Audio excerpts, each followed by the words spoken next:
Tuesday, September 13th. We're missing Selectman Green, but we expect Selectman Green. We have Selectman Heller on the phone, I believe. Selectman Heller, are you there? Okay, well, we need to move the mic closer.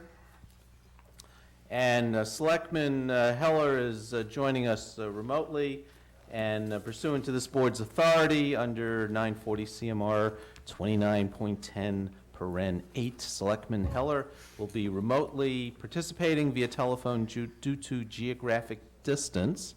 There's a quorum physically present, and all votes taken will be recorded by roll call, and Selectman Heller will be allowed to vote. But we always vote via roll call, so that's not going to be anything different. Some announcements. Tomorrow morning at 8 o'clock is the first of 2 open houses regarding the ninth school site selection process. And tomorrow morning it's going to be at 8 a.m., 8 to 9:30 at the Baker School cafeteria. Anyone interested in the process is welcome to join us. We've done a number of these open houses.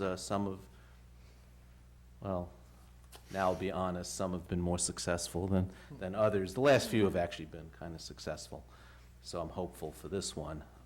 It's in a good venue. It's in the Baker School cafeteria. I think the one that was a little less successful was in a very tight room. I'm hearing we're getting a big turnout tomorrow. That's what I've been hearing. So the format is there are a number of stations.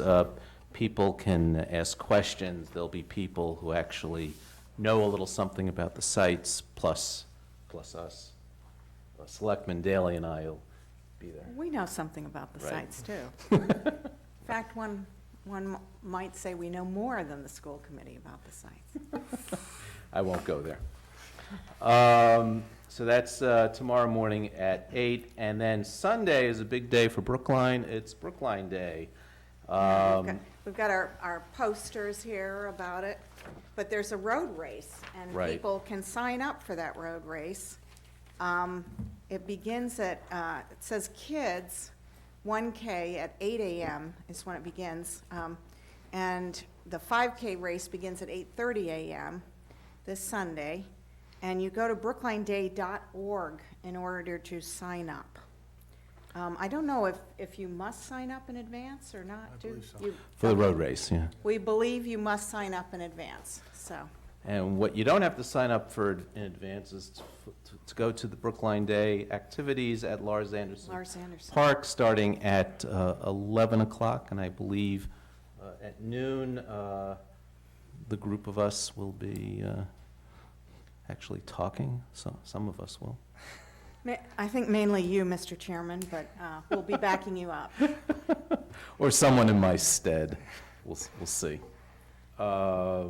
We should also point out that there's carnival rides and fun activities, and then town departments and town groups will also be there passing out information. So it's a great opportunity to learn more about the town in general, see some of our DPW equipment, and find out about issues that are percolating in town. Right. There's a lot of good stuff for kids, but Frank Caro is here, and he's going to speak in a little bit. I will join him to talk about Brookline as an age-friendly community. And our committee, together with the BCAN group, which Frank is also a leader of, is having a table there. So there's a lot of different town-wide town departments and town-wide committees and things that will have some representation there. So it's a good time to come and learn about the town. I know they're sort of predicting rain, but Frank says no, that the Brookline Day always gets excellent weather. So I'm going with that prediction. Well, we should point out that on Thursday evening, there's another opportunity to hear a little bit more about BCAN and their activities. So I won't steal Mr. Caro's thunder, but I hope he'll make that announcement either during public comment or when he comes up to talk about the annual report. Okay, has anyone signed up for public comment? Okay.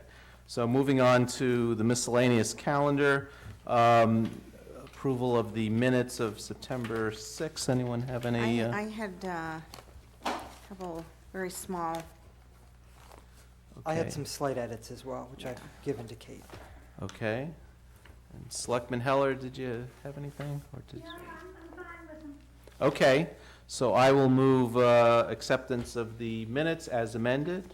All those in favor, please say aye. Selectman Daley? Aye. Selectman Franco? Aye. Selectman Heller? Aye. The chair votes aye. So the next item is the question of amending the yearly stipend of the Brookline Poet Laureate. Mr. Faison. Good evening, Austin Faison, Assistant Town Administrator. The BCA is looking to increase the stipend for the Poet Laureate program from $1,000 to $2,000, retroactive to April 1st, 2015. These are done through private donations, and they just need the board's approval to change the amount of the stipend. well, we should say thank you to the Friends of the Brookline Public Library that's putting up the second $1,000. So I think that is a good effort for the Poet Laureate. Sure. Any other comments? So I'll move that we amend the yearly stipend of the Brookline Poet Laureate from $1,000 to $2,000. All those in favor, please say aye. Selectman Daley? Aye. Selectman Franco? Aye. Selectman Heller? Aye. And the chair votes aye. Thank you. The next item is a question of accepting a grant in the amount of $80,000 from the Department of Mental Health to be used for critical incident training. Mr. Kleckner? Well, I was expecting the chief of police. In fact, I know he will be here, but he may be caught up in another meeting. But I don't know, so it's up to you whether you want to defer or take it up now. If you're expecting him, let's defer it so he can tell us about it.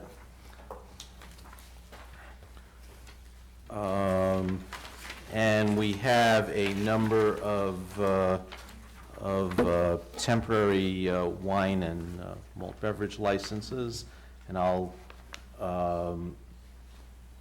move them in omnibus fashion. So I'll move that we grant a permit to serve all kinds alcoholic beverages non-sales to the Lars Anderson Auto Museum at 15 Newton Street for the following events: a bar mitzvah, September 22nd, from 5 to 10:30, a wedding reception, October 1, from 5:30 to 9:30, and a corporate dinner reception, October 17th, 5:30 to 9:30. Lastly, a corporate tented reception, November 12th, from 5:30 to 11. I'll move that we grant the permit to serve wine and malt beverages non-sales to the Lars Anderson Auto Museum for the Lars Anderson Moto Tour at 15 Newton Street on September 18th from 4 to 8. I'll also move that we grant a temporary wine and malt beverage license to the Brookline Senior Center at 93 Winchester Street for the BCAN annual meeting on September 15th from 4:30 to 7. I will also move that we grant a temporary wine and malt beverage license to the Olive Connection at 1426 Beacon Street for a cooking and demo class with wine tasting on September 20th from 6:30 to 8. And that one, I'm actually a little disappointed that it's on a Tuesday night. Would have loved to have gone. I'll also move that we grant a temporary wine and malt beverage license to the Lars Anderson Auto Museum for a fashion show at 15 Newton Street on October 3rd from 5:30 to 11. And lastly, I'll move that we grant a temporary wine and malt beverage license to the Lincoln School PTO for a welcome reception to be held on September 16th from 7 to 9, subject to police department approval. All those in favor, please say aye. Selectman Daley? Aye. Selectman Franco? Aye. Selectman Heller? Aye. And the chair votes aye. The chief is here. And now the chief is here, so we can go back to the item that we held, which is the question of accepting a grant in the amount of $80,000 from the Department of Mental Health to be used for critical incident training. Chief O'Leary, welcome. Good evening. Thank you. I'm sorry I'm a little bit late, but think I had the calendar wrong. So it's my fault, I apologize. Yes, I'm here tonight to ask that the board accept a grant in the amount of $80,000 that will go towards the police department. And I reference to train not only our officers, but also officers from area departments in critical incident training, which is a much better way and more effective way to handle persons that are suffering from mental illness. And I think you know that we've made this a cornerstone of our department for the past several years, where we came and our first goal was to train 25% of our department members in the extensive training that's given as a national model for police departments nationwide. And as of today, we're over 35% of our department is critically incident trained.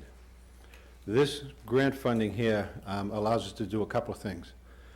One of them is we have been going for training over at Somerville, and a lot of other departments have been using that training, and it got harder and harder to get seats for our officers. So we try to find a better way to do it, and we thought we could do that by applying for a grant and becoming a regional training center. We applied for that with the assistance of NAMI, which is the National Alliance of Mental Illness, through the Department of Mental Health. We did that several months ago. We got our acceptance letter. That's going to allow us to design a training curriculum with the professionals from NAMI that we can put not only our offices, but several area departments that have expressed an interest throughout Norfolk County to come in and train with us as well. It also allows us to pay for overtime for our officers when they're pulled off their shifts and to backfill officers that have taken this training. And that 35 or so percent equates to about 40 officers that we have now. And there are still officers that want to volunteer to take this training. We're going to concentrate our efforts on training sergeants, which are the first line supervisors, which supervise these types of calls. And I just think it's a great opportunity that we were able to secure this grant. Our goal is sometime in November to have our first class rollout, which will have a number of Brookline officers, but like I said, several other departments will be represented as well. And I think it's a great thing. I think it'll be very helpful not only for the Brookline Police Department and the town, but also for our residents, the people that visit here. So I'm asking that you accept it. We have a lot of plans for it, and it's going to be good to help us move in the right direction. Selectman Daley? Yeah, I want to say I'm delighted that have pursued this, and particularly with all of our returning veterans. You know, sometimes there are issues as they're dealing with post-traumatic stress and so forth that, you know, we'd really rather not see them end up in jail as a result of that. But I'm wondering, as part of this training, I mean, often people who are in the midst of a crisis with some kind of mental health issue are also involved in substance abuse. And is that part of this training? Yes, and it's part of the follow-up that we have. When we encounter somebody that's in stressful situations and need some help, whether it's at the hospital or follow-up care, we have made contacts with a lot of agencies within the town, and also the BEST program, which comes out of hospitals in the Longwood Ave area, that will do the follow-up with us, with the people. I think an example of that would be something that was just written up in the tab last week that we have when we run into somebody that is suffering from an opioid overdose, and we are called to the scene. We have a plan in place where a CIT officer will get involved in taking care of not only the victim, but also his or her family, to make sure that they have services, that we give them some materials that the hospitals give out, make sure that they have that they can bring back to their family members. And then we also have a detective that will investigate to try to find out the source of the heroin. So it's a well-rounded program, and I'm glad you brought up the veterans, because we've joined with Mass General Hospital on the home base program. Mm-hmm. And what we did is we had 3 of our veterans that were veterans from Iraq and Afghanistan to train with the home base people and get certified as trainers. They've come back to the department and they've put on training for all of our CIT certified officers That was, we were able to get a quick hit of, like we said, about 40 of our officers.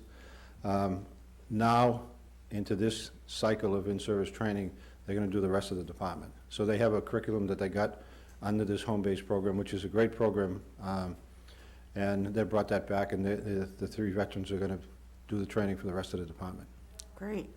Well, thank you very much for pursuing this and your whole department. I'm glad to see everyone's interested in getting this training, and I think it will be, this $80,000 from the Department of Mental Health will be a great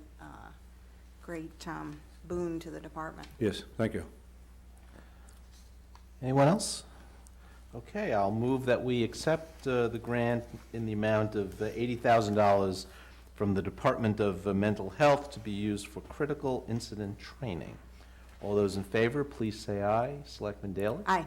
Selectman Franco? Aye. Selectman Heller? Aye. Selectman Green? I apologize for coming in late. It was unavoidable. I have read the material, and I think this is a great program. I'm able to vote aye. Given today's situation, training police officers and these types of abilities to respond to incidents similar to these is critically important. And I also applaud you for going after this grant. Thank you. Thanks. And the chair votes aye. So we're unanimous. Thank you, Chief. Thanks, appreciate it. Last item on our miscellaneous calendar is a question of authorizing the chair to execute the local initiative program compliance certificate for Unit E-109 at 629 Hammond Street, and also a question of designating the Director of Planning and Community Development as the town's duly authorized designee for future local initiative program compliance certificates. Mr. Viola. Good evening, Joe Viola, Assistant Director for Community Planning. This item pertains to an affordable homeownership unit that was created under Section 4.08 of the Brookline zoning bylaw, the affordable housing requirements. After the unit was initially sold to an eligible purchaser, it's subject to a deed rider. And the deed rider it needs to be approved by the Department of Housing and Community Development. The deed rider, known as a LIP deed rider, ensures that the HCD actually counts the unit as part of the town's Chapter 40B subsidized housing inventory. The deed rider ensures that when their units are resold, they're sold to other eligible purchasers. It requires the seller to let the town and the HCD know that they plan to move forward to sell the unit, and the town and the HCD as the monitoring agent are obligated to find an eligible purchaser, which in this case we did. A lottery was held for this unit in May, and it was sold the closing happened in July. And as part of the resale, the HCD requires that the town of Brookline execute this compliance certificate. And it'll be recorded along with the deed restriction at the Registry of Deeds. And basically what that does is certify that the closing attorney has executed a new deed rider that meets the requirements of the monitoring agents, in this case being the town and the HCD. So in order to close out the unit, I'm asking for that vote, that the board vote to authorize the chairman to execute the local initiative program compliance certificate.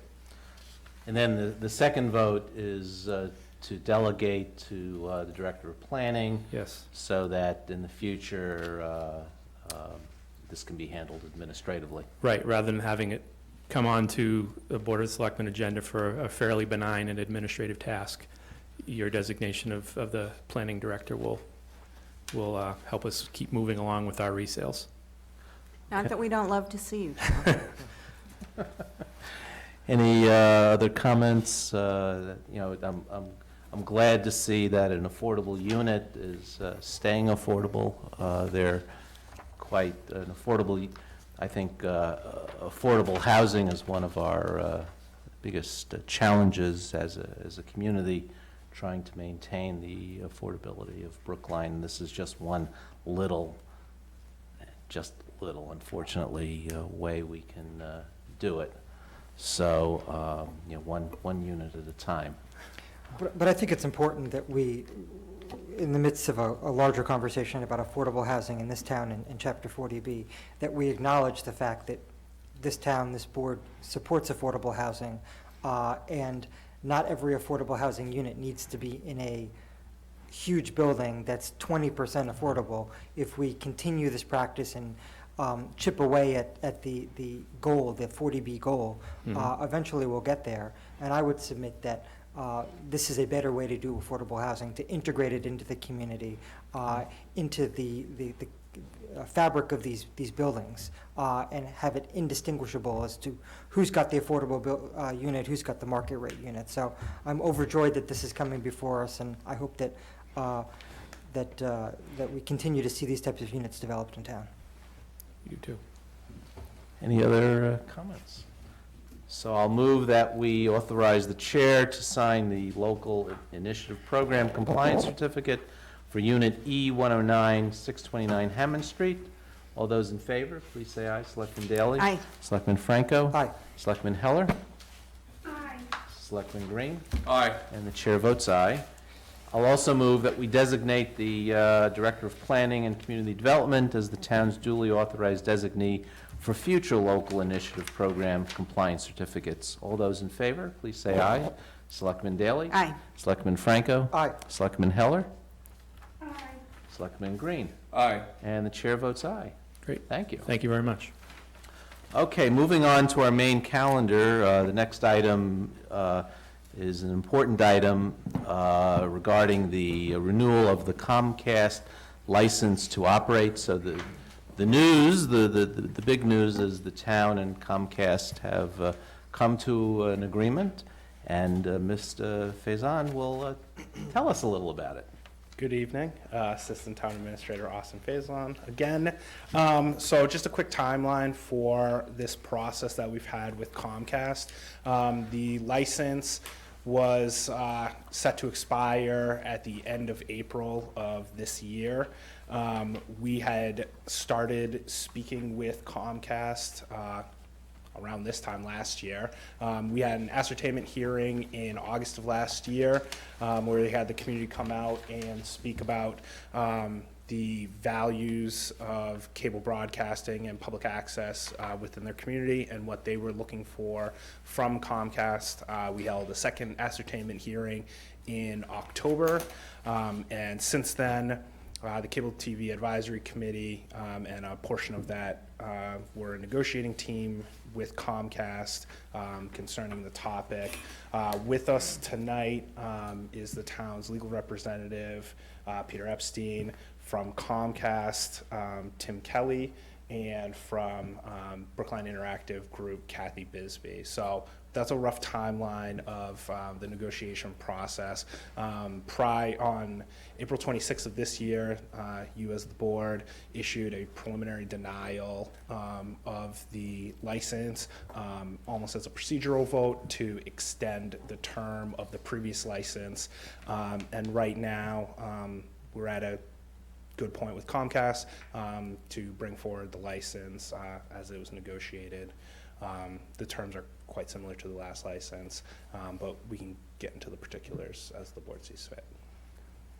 The big news with the particulars is we're going to be seeing the pretty much the same level of payments to the town and the Brookline Interactive Group that we saw before, tightened up some of the language and some of the provisions. That's correct, yeah. Still 5% and a capital investment of $800,000 over 10 years. Right. Why don't we hear from, Can I ask a question? okay. Go for it. Okay. I'm concerned about the list of municipal facilities which will receive free cable service. And given that all of the schools are obviously included, given that we are talking very seriously about a nice school, and it may be in one of the places which is already designated, but it could be not, and there, we don't know in the next 10 years whether there will be even a 10th one. So I would like some language, and in addition, we have facilities that we are now renting, like the classrooms, the supplementary classrooms for peers, the classrooms which are housing devotion kids in Coolidge Corner. And I would like to make sure that those facilities are also included, and that there be language there that takes care of that. Okay, why don't we, that statement is noted, and we'll talk about it afterwards. Why don't we hear from Mr. Epstein and the others who wish to speak? Oh. Would you like me to answer Ms. Heller's? Sure, question? please. Peter Epstein, I'm your outside counsel for cable television, previous resident, previous head of the library for many, many years. I haven't been here. Library trustees. Yes, library trustees. In reference to Ms. Heller's question, any new public building will be entitled to a drop for basic service. That building need not be in the exhibit. Section 5.6 does reference the state law, which says that the issuing authority, the Board of Selectmen, merely need to communicate to Comcast that there is a new building. It is a long Comcast cable route, that is the statutory language, and that building will receive a drop for basic cable service. So that is not a problem. Okay. Sure. This is a new 10-year license, as Austin said. It is similar in many respects, most respects, to the license that expired on April 30th.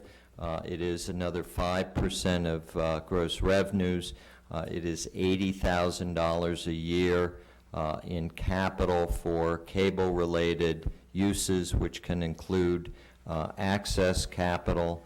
There is a side agreement allowing Comcast to so-called decommission its institutional network, and you may recall this is a rather old legacy network that Comcast built probably in the 70s or 80s, and Comcast has agreed that it will provide the town with $42,000 in consideration for town telecommunication uses.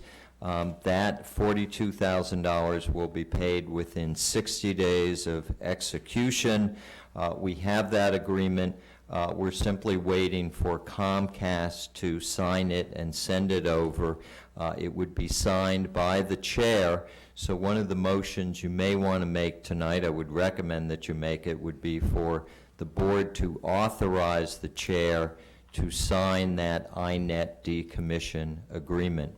There are two side letters, and that would be that they would just be signed by Comcast, the first being a continuation of a discount for senior citizens in Brookline who meet a certain threshold. It is the same as it is now. Again, Comcast will sign that and send that over. The second side letter is an agreement by Comcast that the $80,000 payment a year for capital, Comcast will not add interest to those payments. So those payments are collected, they're remitted to the town, but there will be no interest imputed onto those payments. So it is a continuation of the previous. There are many provisions in this new license that are similar, if not the same language as your RCN license, and that license expires in just under 2 years in the year 2018. So once the town is finished with this process, you are already in the so-called window to renew with RCN. I would tell you parenthetically that the town received, I believe today or the other day, an FCC Form 394 from RCN asking the Board of Selectmen as issuing authority to approve a transfer of control of this license. It is going from the current investment owners, and I believe it's Abry Partners, to another investment group. I believe it's called TPG. There is a period of time for the selectmen to consider this. It's a 120-day period. I don't want to get too involved with this. It's a separate process. I have spoken to Austin about this. So once this is done, I think the selectmen can look at this. I suspect that it's not particularly problematic, but it is something that the board should know about and at least take an affirmative action on that. So again, you have 4 months to do that under federal law and your contract with RCN. And that is pretty much a quick digest of the new license. Happy to answer any questions if you have them. Ms. Bisbee would like to say a little something, All right? and then we'll have some discussion from the board. Hot off the presses, we have our new classes, fall classes for you all. I just wanted to actually come before the board to just thank you, first of all. I know how many hours our town administrator and our liaison to BIG, Neil and Mel, and also Austin and Melissa and Peter have put into this process. I've been through this process elsewhere, and I'm pleased with the results, and I am happy that BIG will receive the full funding that it's had in the past. I do want to encourage Comcast that if at any point they decide to offer HD, that Brookline maybe be first in line, because we did have 80 people, and I know Tim had mentioned to us that it was some of the best feedback that they had received at the ascertainment hearings. We had one in the middle of the summer that was unbelievably 3 hours of testimony from our residents asking for a really great new contract with Comcast. So I want to thank the town for acting on behalf of all of our citizens and also Brookline Interactive Group so that we can continue to provide these services to the community. I also want to mention that one of the things that decommissioning the iNet unintentionally had a positive consequence for us, we were using it, is that we now can live stream and also live cablecast directly from the high school auditorium, the town meetings. We can control all of that from our TV studio control room at BIG. So this is a really exciting piece of technology that we're now replacing the old iNet. And we, in fact, can put our encoders and decoders on the back of cameras and go anywhere in the community as long as we have cellular and Wi-Fi access. And we'll be able to cablecast live. So it's an exciting new opportunity. And so we're looking forward to replacing that equipment and decommissioning the iNet. Thank you so much, and That's I'll great. hand these to you. And then we have Ms. Bisbee should have an announcement too, that BIG has started HD broadcasting on RCN, on channel 613. Correct. And so if you wish to see the Board of Selectmen and other folks in HD with all our warts and wrinkles, that's the place to go. And the next step is 360, so we can get the audience as well. Right. Thank you. Okay, let me turn it over to the Board. Selectman Daley. Yeah, I just want to confirm, okay, so the 2% that's going for the public access station, plus the 800,000 in capital equipment, which goes to the BIG also, right? And then there's 3% coming to the town. Those are all separate amounts, right? Yes. Okay. And the decommissioning fee, where does that, 42,000, so where does that go? That's coming to the town, to our IT department first, but it's most likely going to be utilized for separate big type of things, whether it be fiber, those types of things. Okay. And also, who now is keeping track of complaints and things? So the well, a lot of them come to me, and I deal with Tim on those. But Comcast does deal with complaints directly, and yearly they send us on the back of it. It's called the Form 500, and it breaks down the types of calls that they've gotten concerning. Well, how are services. those, you know, vis-à-vis past years? I can't speak to that. I've only looked at the most recent one. Most of the calls were concerning service level and pricing, which unfortunately in this forum we can't really negotiate on. But those were predominantly the calls that Comcast was getting. Well, I'm a Comcast customer, and I will say my service has been pretty good. It's good to hear. Selectman Green and then Selectman Franco. Yeah, I note that in the contract, there's provisions for review of Comcast compliance with the provisions of subsection 12, including privacy issues. When you or the town and Comcast has done that review, has anything popped out as of concern to the town or as subscribers? Not in my time with it. Not from Comcast perspective either. Okay. Selectman Franco? I'm wondering if somebody can just tell me what is permissible to negotiate about in this context. We're having a detailed conversation, and I don't know what the available pieces to move around the chessboard are. You So, wanna for answer that, example, Peter? there's some angst in this community about the lack of HD service for BATV. There's always people who are complaining about pricing and channel lineup and the way the packages are constructed. And this agreement is silent about that, and I'm wondering why.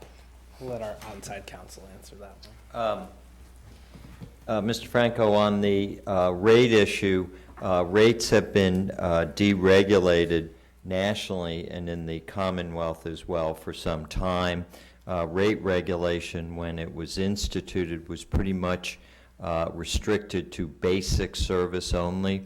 And in the Commonwealth, the state was the rate regulator. Now, everywhere else, it would have been a city or town, but when rate regulation came in, the state basically usurped municipalities. But rate regulation, by and large, is gone. It's a thing of the past.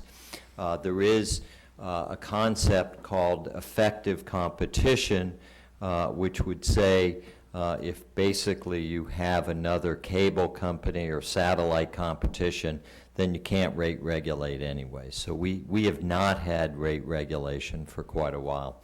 Your first question about the permissibility of negotiating something like high-definition channels, and I think you should ask Mr. Kelly about this as well. There is nothing preventing us from negotiating for high-definition channels. And similarly, there is nothing prohibiting companies like Comcast and a company like Verizon as well from not agreeing to do so.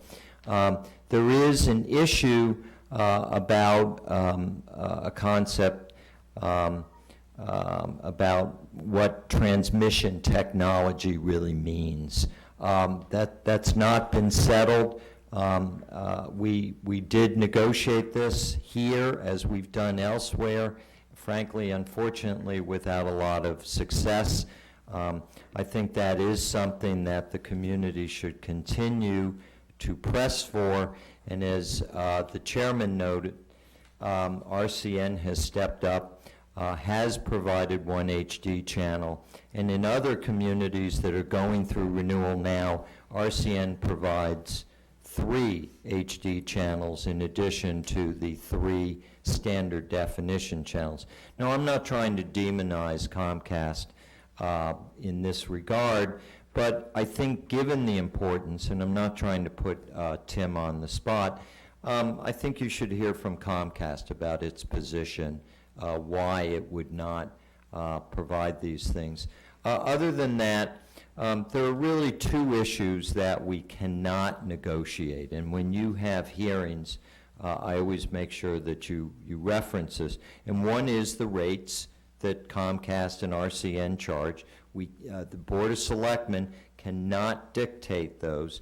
And the second is the commercial programming that they provide. It is something that we cannot tell RCN or Comcast to put on ESPN5 but not put on something else.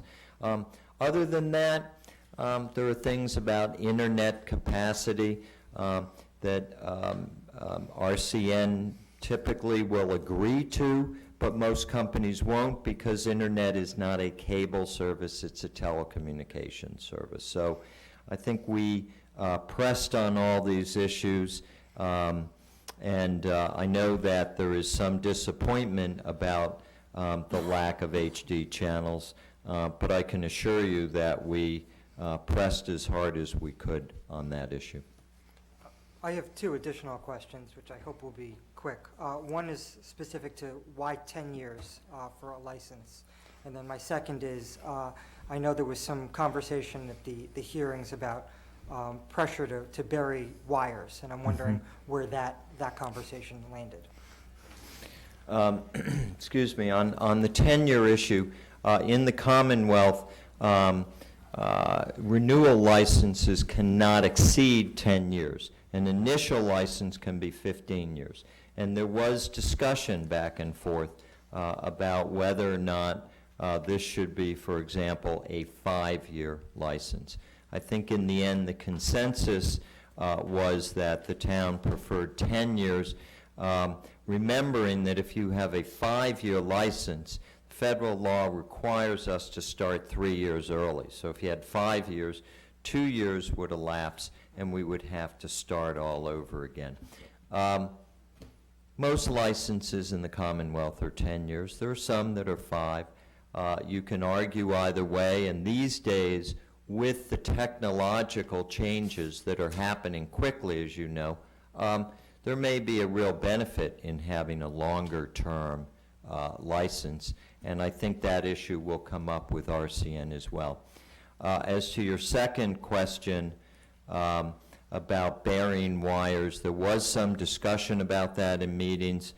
There is state law on a community being able to require wires to be buried, but that cost is passed through to consumers. And I think that we discussed it. I think the feeling of the committee was that it was not something that they were prepared to recommend to the Board of Selectmen. It is very rare that that comes up. I have had 1 or 2 communities that have done so, and the dollar-for-dollar cost has been passed through to subscribers, and that is pursuant to Chapter 166 of the general laws. It's tough. I mean, polls have always been a big issue in every community, and I know they're a big issue here, but we did have some discussion about it, and I know Frank has been involved with that for many, many years. Mr. Kelly, welcome. Tell us about HD.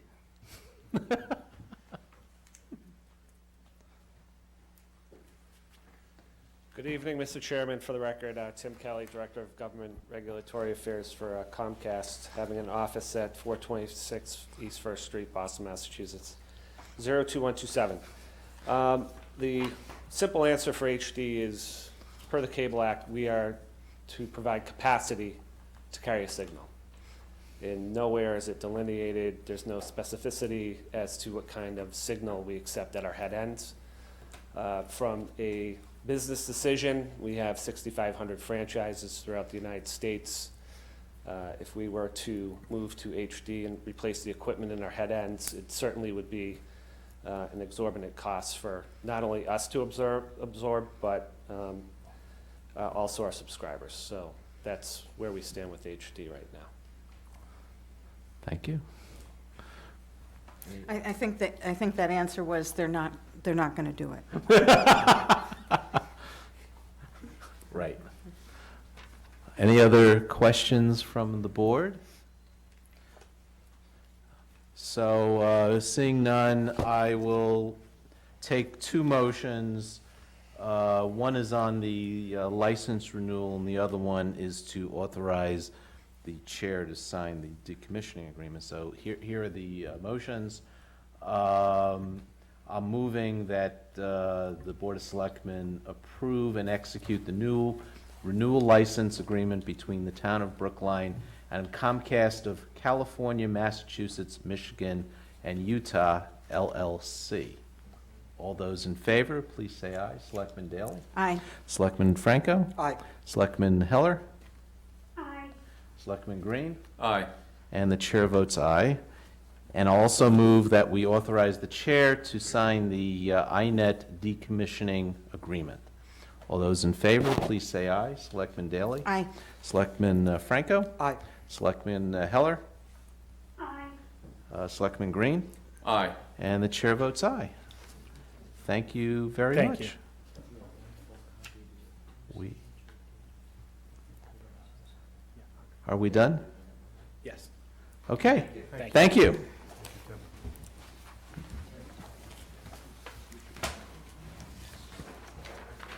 Sure. Thank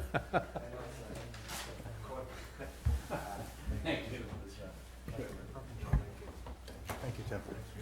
Good to work with Okay. Next is the Age-Friendly Cities Program update, and I'll turn it over to Selectman Daley. Yes, well, Frank Caro is here with me, as well as several of our committee members, Matt Weiss and Henry Winkleman, who they have been the ones working on our cable access program. And I believe our illustrious chairman is the September interviewee. That's what I hear. So when is that going to be broadcast? It'll be broadcast on September 28th, right after the grandstand. That will be broadcast on September 28th, right after the grandstanders in the evening, at 7 o'clock. Okay. I'm looking forward to it. Very exciting. Anyway, I'm gonna let, I just want to say a couple things, and then I'm going to let Frank kind of give you the update. But I do want to say, here's Mr. Kleckner hiding out. I want to say thank you to Mr. Kleckner and all the department heads, and Bill McGroarty and Chief O'Leary are here, but and others, DPW, parks, assessors, a number of departments have been very cooperative with us. And there is a very large and vigorous senior community in Brookline, and they have really been enthusiastic, I think, about our efforts to work on Brookline as an age-friendly community. And Frank can maybe say a word about our neighbors, our next-door neighbors who are going to follow our lead. Okay. Mr. Caro. Okay, thanks, Nancy. I'm Frank Caro, and among other things, I'm a co-chair of the Age-Friendly Cities Initiative. I want to say several things this evening. I mean, first of all, I should say that when we got into this initiative, the idea of it was to try to infuse a concern about being age-friendly into the way in which town departments, various boards and commissions engage in their work on a regular basis.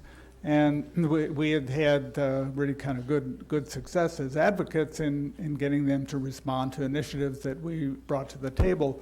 But we really wanted to go a bit further and ask them to kind of really sort of to make that part of the way in which they conduct their business without our necessarily having to ask them to do it. And I have to say that now we've been at this for a few years. We're really very encouraged by the way this has gone forward. When we got started, we submitted our proposal to the World Health Organization. We had 10 participating town departments.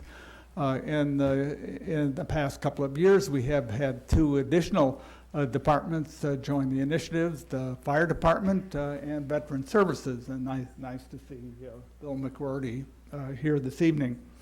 So what's happened is that we really have gotten some momentum, and it's building. When we pulled together a report on what was accomplished in 2014, 2015. And we were really impressed ourselves with with the way things had come together, we have quite a number of accomplishments that are listed in the highlights. And it's, you know, some of these things are significant in their own right, but I think is kind of remarkable is just the sheer number of things that have been accomplished. And I want to just tick off several of them. You know, one is we are now producing a TV show with Brookline Interactive Group and highlighting our accomplishments. One of the things we set out to do is to get more information out about Brookline's age-friendly features, and we are doing it ourselves through that television initiative. One of the things that you are aware of is that Mr. Kleckner has been was very helpful with this. Is we're now offering a small but significant part-time temporary employment program to low-income renters, senior renters. As far as we know, we are the only municipality in Massachusetts that is doing this. One of the first things we did, which we knew was going to be very difficult, we addressed concerns about the need for increase in supply of senior housing.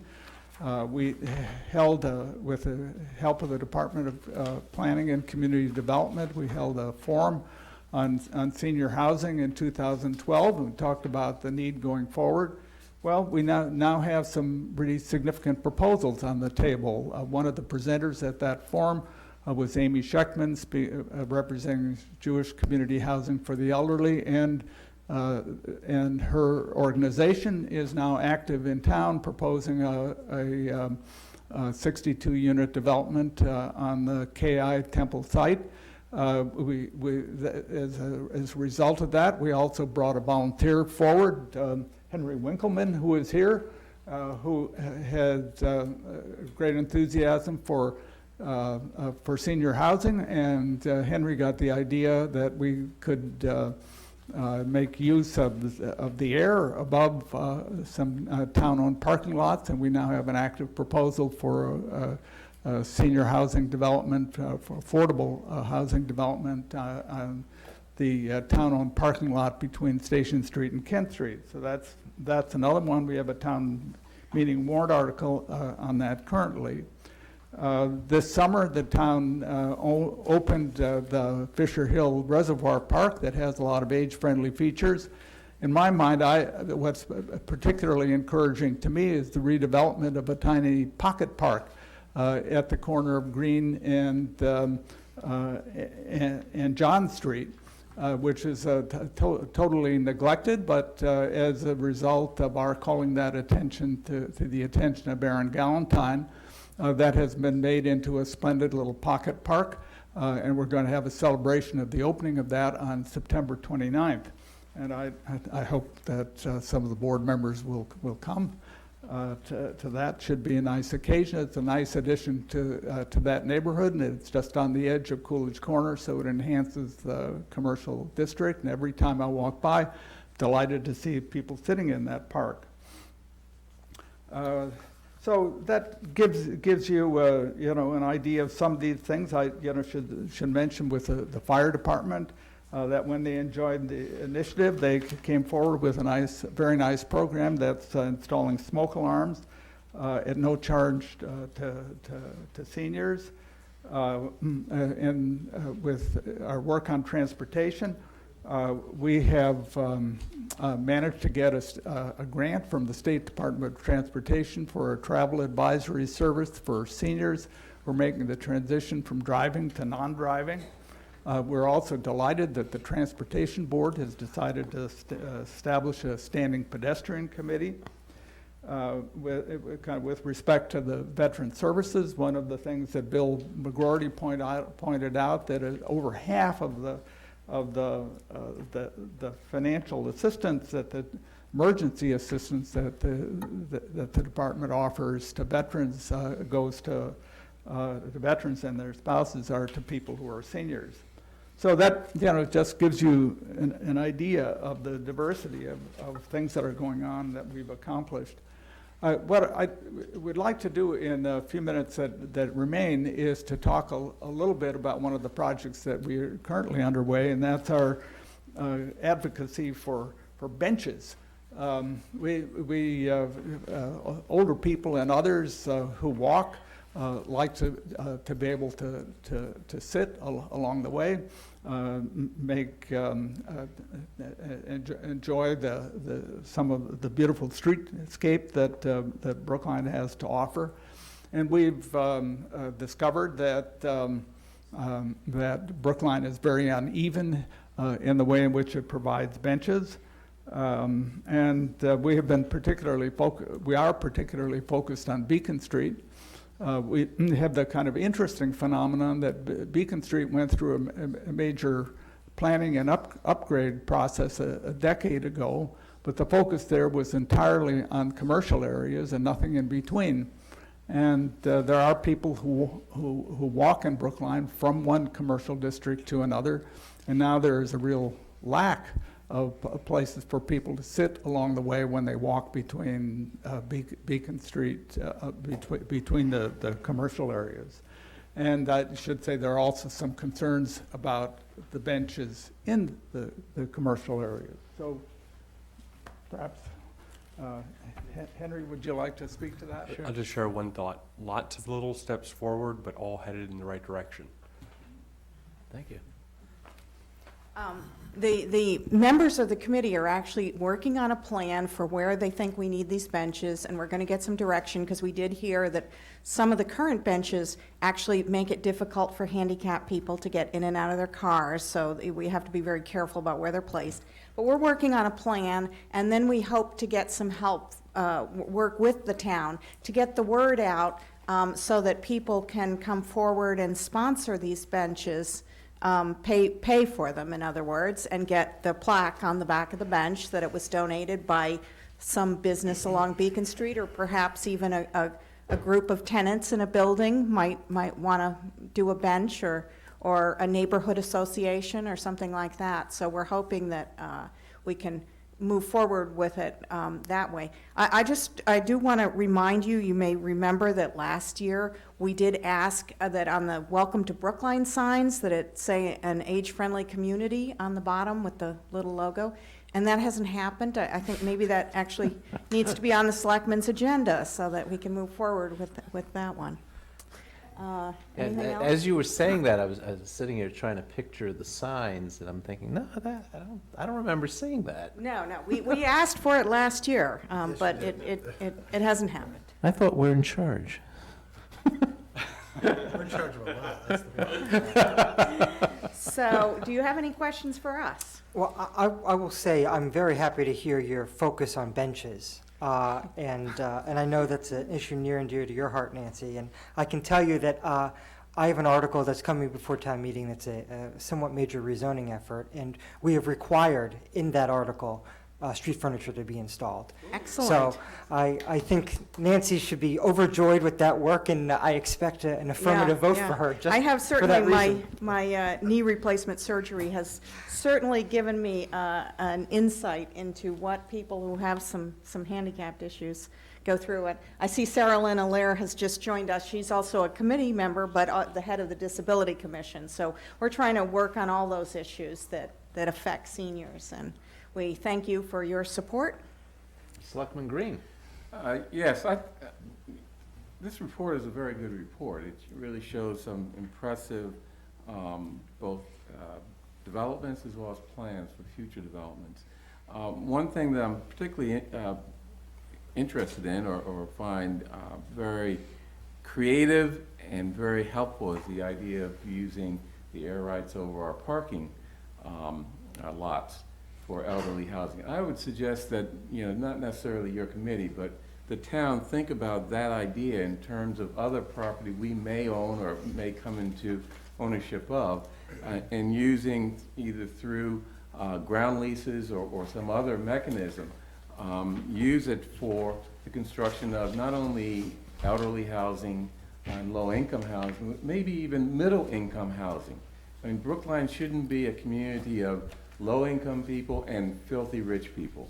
and no one in between. I mean, that's not a stable community. So, I mean, that's one idea that I think someone here in town should think about and come up with some ideas for.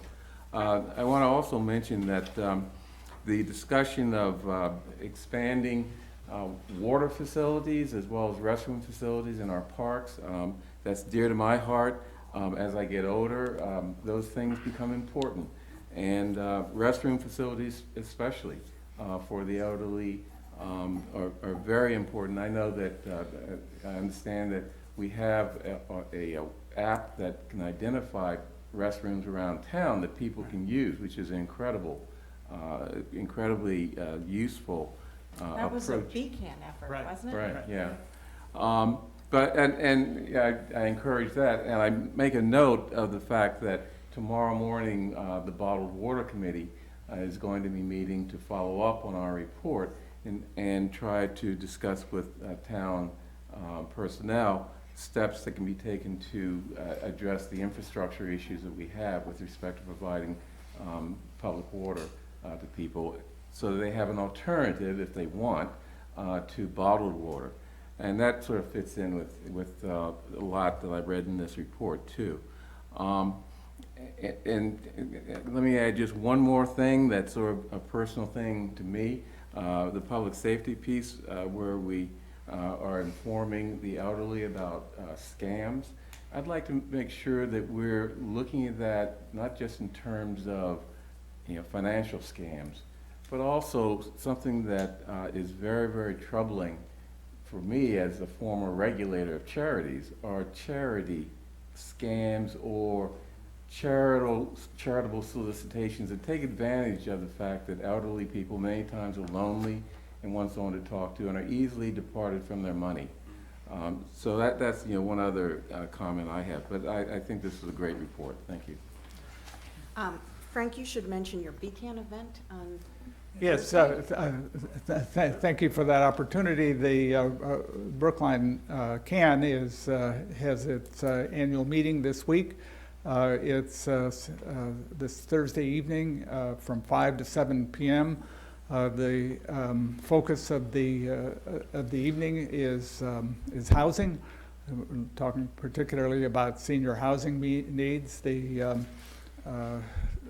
We will begin with an expo at 5 o'clock where we have quite a number of exhibitors offering information about various aspects of senior housing.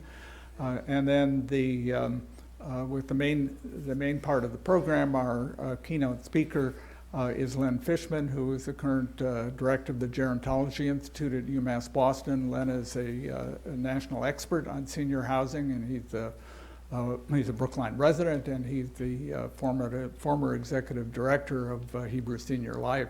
So it'll be an exceptional opportunity to hear from him. Should be an interesting event.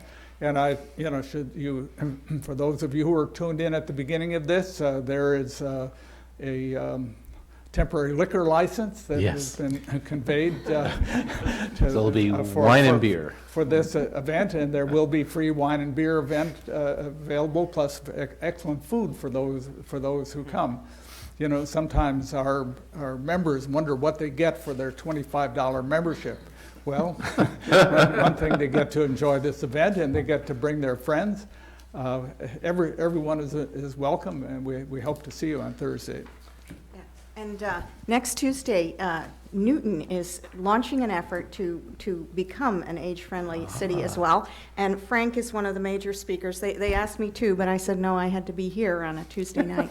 But we have several years of experience to draw on to give them the benefit of our wisdom. So we wish them well. Selectman Heller, would you like to say anything? Yeah, I would like to just ask, first of all, I want to commend the committee and Nancy Berry, Mr. Carroll, and Ruth Ann Belzbeck on the thoroughness of this report, the breadth of it, the depth of it. It's really very impressive.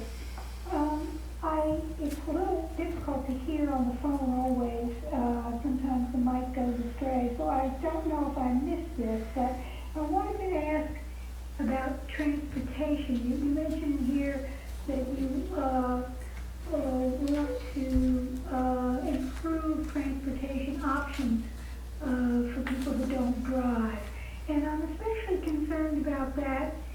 South Brookline, where people who want to age in place in their homes but who aren't able to drive may not have the same options that those around Coos Corner do, for instance. And I wonder if the committee has given any thought or attention to that. Well, Selectman Heller, thank you for bringing up that topic, and I, should say that transportation is one of our major concerns, and the needs of people who live in South Brookline you're calling attention to a very great problem. Those of us who live in North Brookline are exceedingly fortunate with the very good public transportation that we have access to. And for those who live in South Brookline, the situation is totally reversed. The public transportation is minimal, and for those who do not drive, the options are extremely limited. One of the puzzles that we have is that really significant improvements in the transportation options are extremely expensive. With this initiative, there are no new resources that are attached to it. We're limited largely to making information available about the options that exist, and we can try to tweak the system in some ways or another. But you're really calling attention to a major need, and we're sensitive to it. But we also have to be candid about the fact that we don't have the resources to make really a big dent in dealing with it. I know it's a tough problem. I'm not expecting you to solve it. I'm just wondering if you had any ideas or thoughts about how we might go about it. Well, there are some small things that can be done with one of the programs that we currently offer is the BETS program, which is a subsidized transportation program for low-income seniors. The purchasing power of that program has eroded over the years. And actually the sources of financing of that program are precarious, but that's something that we could certainly strengthen. We mentioned that Newton is beginning to offer an age-friendly city initiative. Newton is actually providing some very interesting subsidized transportation to seniors, and we could look at the subsidized cab service that they're offering, but there is a dollar sign that's attached to it. Okay, we need to move on. I'll just compliment Brookline Can for becoming such a force within town government. You've become very, very effective advocates. I see you guys at just about everything. And you've really inserted and asserted yourselves into town government very effectively, and are really affecting public policy, town policy. An example of that is the recently adopted Complete Streets policy that Brookline Can was right at the table helping draft the policy. So I think things like that, the payback isn't immediate, but over time, getting us to be thinking about these type of issues on a day-to-day basis, that's how you get it done. So I compliment you in the way you're doing it. Okay, thank you. Next item is Ken Lewis is hoping to be reappointed to the Economic Development Advisory Board. Mr. Lewis, welcome. Thank you. Tell us what you've been up to. Mr. Franco has put me to work. I'm a taskmaster. working on the River Road Study Committee. We had an excellent committee, 17 of us. Managing that was quite a challenge, and he and Andy Martineau did an excellent job. As you know, we have a series of warrant articles to present at the November town meeting, and hopefully those will be adopted. And we're optimistic we'll be working through that process for the next few weeks, attending. There's a advisory board meeting on next Wednesday and several other hearings that'll be involved with that. So we're encouraged by that, and looking forward to finishing some of the details on the associated agreements that need to be ironed out, and so that process is ongoing, but looking forward to getting that before town meeting in November. What are some of the other initiatives that are happening in the EDAB, and how do you see your role in that? Well, as you know, we've been active in 4 major projects in town, with the and one just completed at the Red Cab site with the new hotel, Homewood Suites, and then Cleveland Circle is under construction actively now. I understand that the garage for 2 Brookline Place is being constructed in Connecticut, and is I guess going to brought here like an erector set and Really? put together. Yeah, that was Wow. interesting. So those projects are ongoing, and those are going to be significant in terms of adding value both to the community in terms of the commercial tax base, but also strengthening local businesses. I was at Lamora on Saturday and talking to the owner there, and she's already noticed an uptick in her business from the hotel, and that's good news to hear. The future, where, as you know, our committee's been involved with some initiatives with regard to planning initiatives for Brookline, taking a look, hosting some seminars and community meetings in that regard. And I think those have been helpful to get the dialogue going about different ideas and concepts. There's a lot of challenges along Route 9. I wish we had a little wider sites to work with along Route 9. That's always going to be a challenge, but there is a future in the road. Down the road, there'll be this strategic planning initiative, I know, to look at, to your point, Mr. Green, about town-owned sites that have some opportunities, as well as then a major parcel study that will look at some bigger, both public and private opportunities in that regard. So those are all ongoing issues. I think there's also challenges, as we see right in the heart of Coolidge Corner, where Walgreens pulled out and left a very large, by Brookline standards, commercial vacancy. Now, currently, I guess they're still paying rent, but that'll be a challenge. I hope we can do something other than another daycare center there, but we'll... Or a cell phone store. Or a bank, yeah. My worry about that is that it gets subdivided and we get another bank at the corner, but there's a lot of opportunities there, and but we are getting some new restaurants, which is nice. Robelli is being replaced by Painted Burro. yeah, Burro Bar. It's called. Burro Bar. Yeah, that's their other concept. I was talking to the owner today, who's a friend of mine who is very much looking forward to opening that in the near future. Questions from the board? I just want to say thank you for your many years of service, and you're still enthusiastic about it, so that's great. I'll echo the compliments and the thanks. Mr. Lewis was of tremendous value on the River Road Study Committee. He may win the award for hardest working committee member. There you go. So we're getting our money's worth. And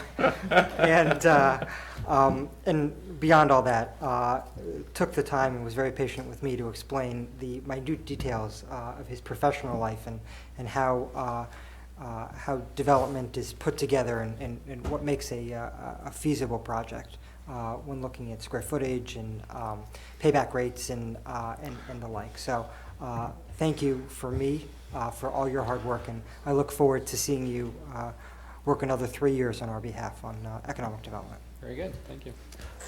Yeah, I think economic development is really one of the few tools we have to help us with rising costs and with the capital projects in front of us, other than just raising the tax rate. So, you know, EDAB has been a very hardworking board, and we've had some good successes. Unfortunately, the successes take a long time in coming, and it's a lot of work, but it's work that pays off in the long run. And development in this community of any type is difficult, as we know with our 40B experience. And you've got to advance projects that fit into the fabric of the community, are respectful of the context in which they're set. And I want to compliment EDAB in achieving that.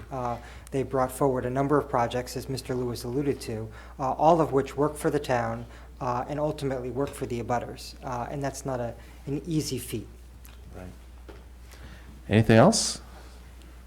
Okay, thank you, Mr. Lewis. Thank you. Thank you.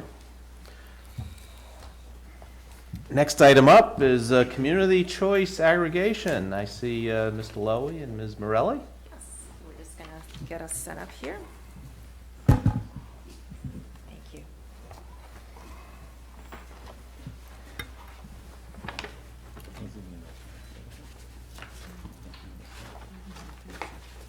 Did we have any material on this?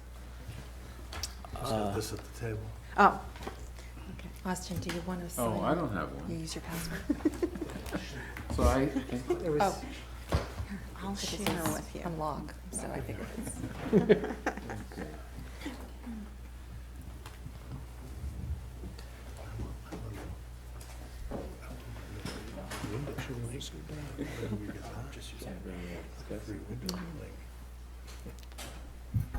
You'll have to tell us what a window cling is. Okay. Good evening. My name is Werner Lowy. I'm the chair of the Brookline Green Electricity Subcommittee of the Selectmen's Climate Action Committee. And as we've done before, it's very nice to be here with something that it seems to me is so positive that we update you now and again, and this thing keeps moving forward, actually a little more quickly than we expected. And I say we just want to update you again on what's going on. One of the watershed events is actually going to happen tomorrow when Maria and I and Tommy Vitolo, along with lawyers for the lawyer for Good Energy and also Philip Carr will appear in front of the DPU.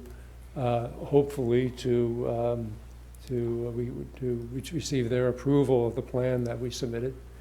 As I say, this is good news partly because the DPU is moving more quickly than we expected them to. We were a little concerned that we wouldn't get a hearing until October, but now that we have a hearing tomorrow, we think we're right on track where we hope to be. As you may recall, back when we talked to you in April, we felt we were very much putting this on a fast track, and it seems to have worked.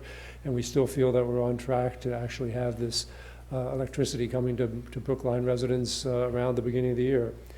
And another thing that's tomorrow, I think that's a good sign, is that there are 4 other communities. There are 5 communities all told that are appearing in front of the DPU at the same time. So I think all the indications are is that this is moving ahead, and as I said, we're very pleased with that. As I say, here is the basic timeline. Again, probably the next most important date from a technical point of view. Maria will tell you about how important September 18th is. I'm a little more focused on October 15th, which is when we actually will receive bids and move forward with this. So, as I say, it's moving forward very well. We're very pleased with the work that Good Energy has been doing for us, and MAPC, as you, I imagine, recall. This whole thing was really facilitated for us greatly by the fact that MAPC did really much of the hard work and much of the vetting, and so we have a top-notch consultant that's done this all over the country, that's actually putting together all the nuts and bolts. So. Again, because it's moving quickly, one of the things that we've done that we've been working on, actually Maria's been doing the lion's share of the work, is a public outreach plan, and I'm going to turn it over to her and let her explain to you what we'll be doing in the next weeks and months. Thank you, Werner. I'm Maria Morelli, Senior Planner in the Planning Department, and I'm fortunate to staff the Climate Action Committee and this excellent subcommittee. September 18th is Brookline Day, and it really coincides with meeting new people. So this is really, the timing is great for a campaign kickoff to let people know what the plan is, let them know who they can talk to, and give them materials and resources so they can learn more. September 18th is the kickoff, and throughout September, October, and November, we're going to have direct outreach. Our subcommittee, we're informally calling it the Outreach Committee, and we've identified key constituents. It's a broad range. It's a very great cross-section of constituents across Brookline that we'll be reaching out to and deploying our outreach team. It could be a forum, it could be a meeting with the neighborhood representatives, it could be working with the multifamilies, the huge multifamilies that we have, the parent-teachers organizations, and we'd like to invite the Board of Selectmen too. So we'll share this outreach plan with you so that you know if there are key constituency groups that you want to participate in our outreach. You'll know ahead of time what that plan is. One thing that we actually already have on the calendar is an event at the Senior Center, and I know Selectman Daley, this is very important to you. After hearing this wonderful update, we're focusing on October 24th, and we will confirm that. And that will be a large forum at the Senior Center during the day. And we'll have plenty of materials for this population. We really are trying to take great pains with focusing on vulnerable populations because this is something new. People on fixed incomes or occupants of affordable housing might be really concerned about what this means for their electricity bill. And we want to take a lot of time to explain it well in advance. I just actually want to step back a little bit because there are a lot of different players here, and I know you might understand this, but for anyone who is listening, I think this might be helpful. So the town of Brookline administers this plan and does not get any revenue. Good Energy is our energy broker, which we signed on with after a rigorous RFP process with MAPC. And they're going to advise us on the pricing. They're going to manage the plan. They're going to mail the opt-out notices to account holders, and they're going to handle calls to the toll-free number. Now, I'm also making the planning department available as well through an email address, and I'll get to that a little bit later. The other piece is that we have Eversource is the delivery supplier, but the electricity supplier is the entity that's going to be announced in the opt-out notices. As Werner referred to in mid-October, there's going to be that winning bid that we will accept.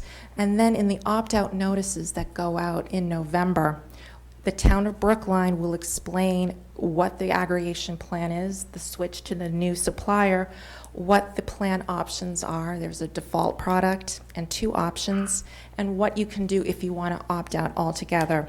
And these are carefully crafted to provide consumer protection mechanisms so that no one feels that there really isn't a choice for them. That's why we call it community choice aggregation. And then, again, the outreach committee, we're trying to play a really important role by just being out there face-to-face and connecting with people so that we have a network that constituents can rely on to speak face-to-face with anyone should they have any questions. Okay, I've mentioned this is a little bit more of what our strategy is. It is going to start with people, personal outreach to a wide cross-section of constituents, especially seniors and those who are occupants of affordable housing. We are providing opportunities for the Board of Selectmen to participate in any of this direct outreach. We are making the outreach team and our energy broker accessible personally, and that is by phone and email, as well as at any forums that we do have.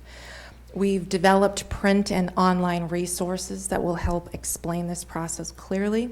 And as I mentioned earlier, there are consumer protections that are evident in the plan options and the features. And that's part of our messaging. I just want to be clear that It's really, there's so many third-party suppliers out there, it gets really confusing. If you've got a lot of solicitations from people who are trying to sell you something, you know that there's a lot going on, especially after deregulation. And we want to emphasize that the town is administering this plan. We're doing a lot of the vetting so that you don't have to, and that's one way to build trust for the plan.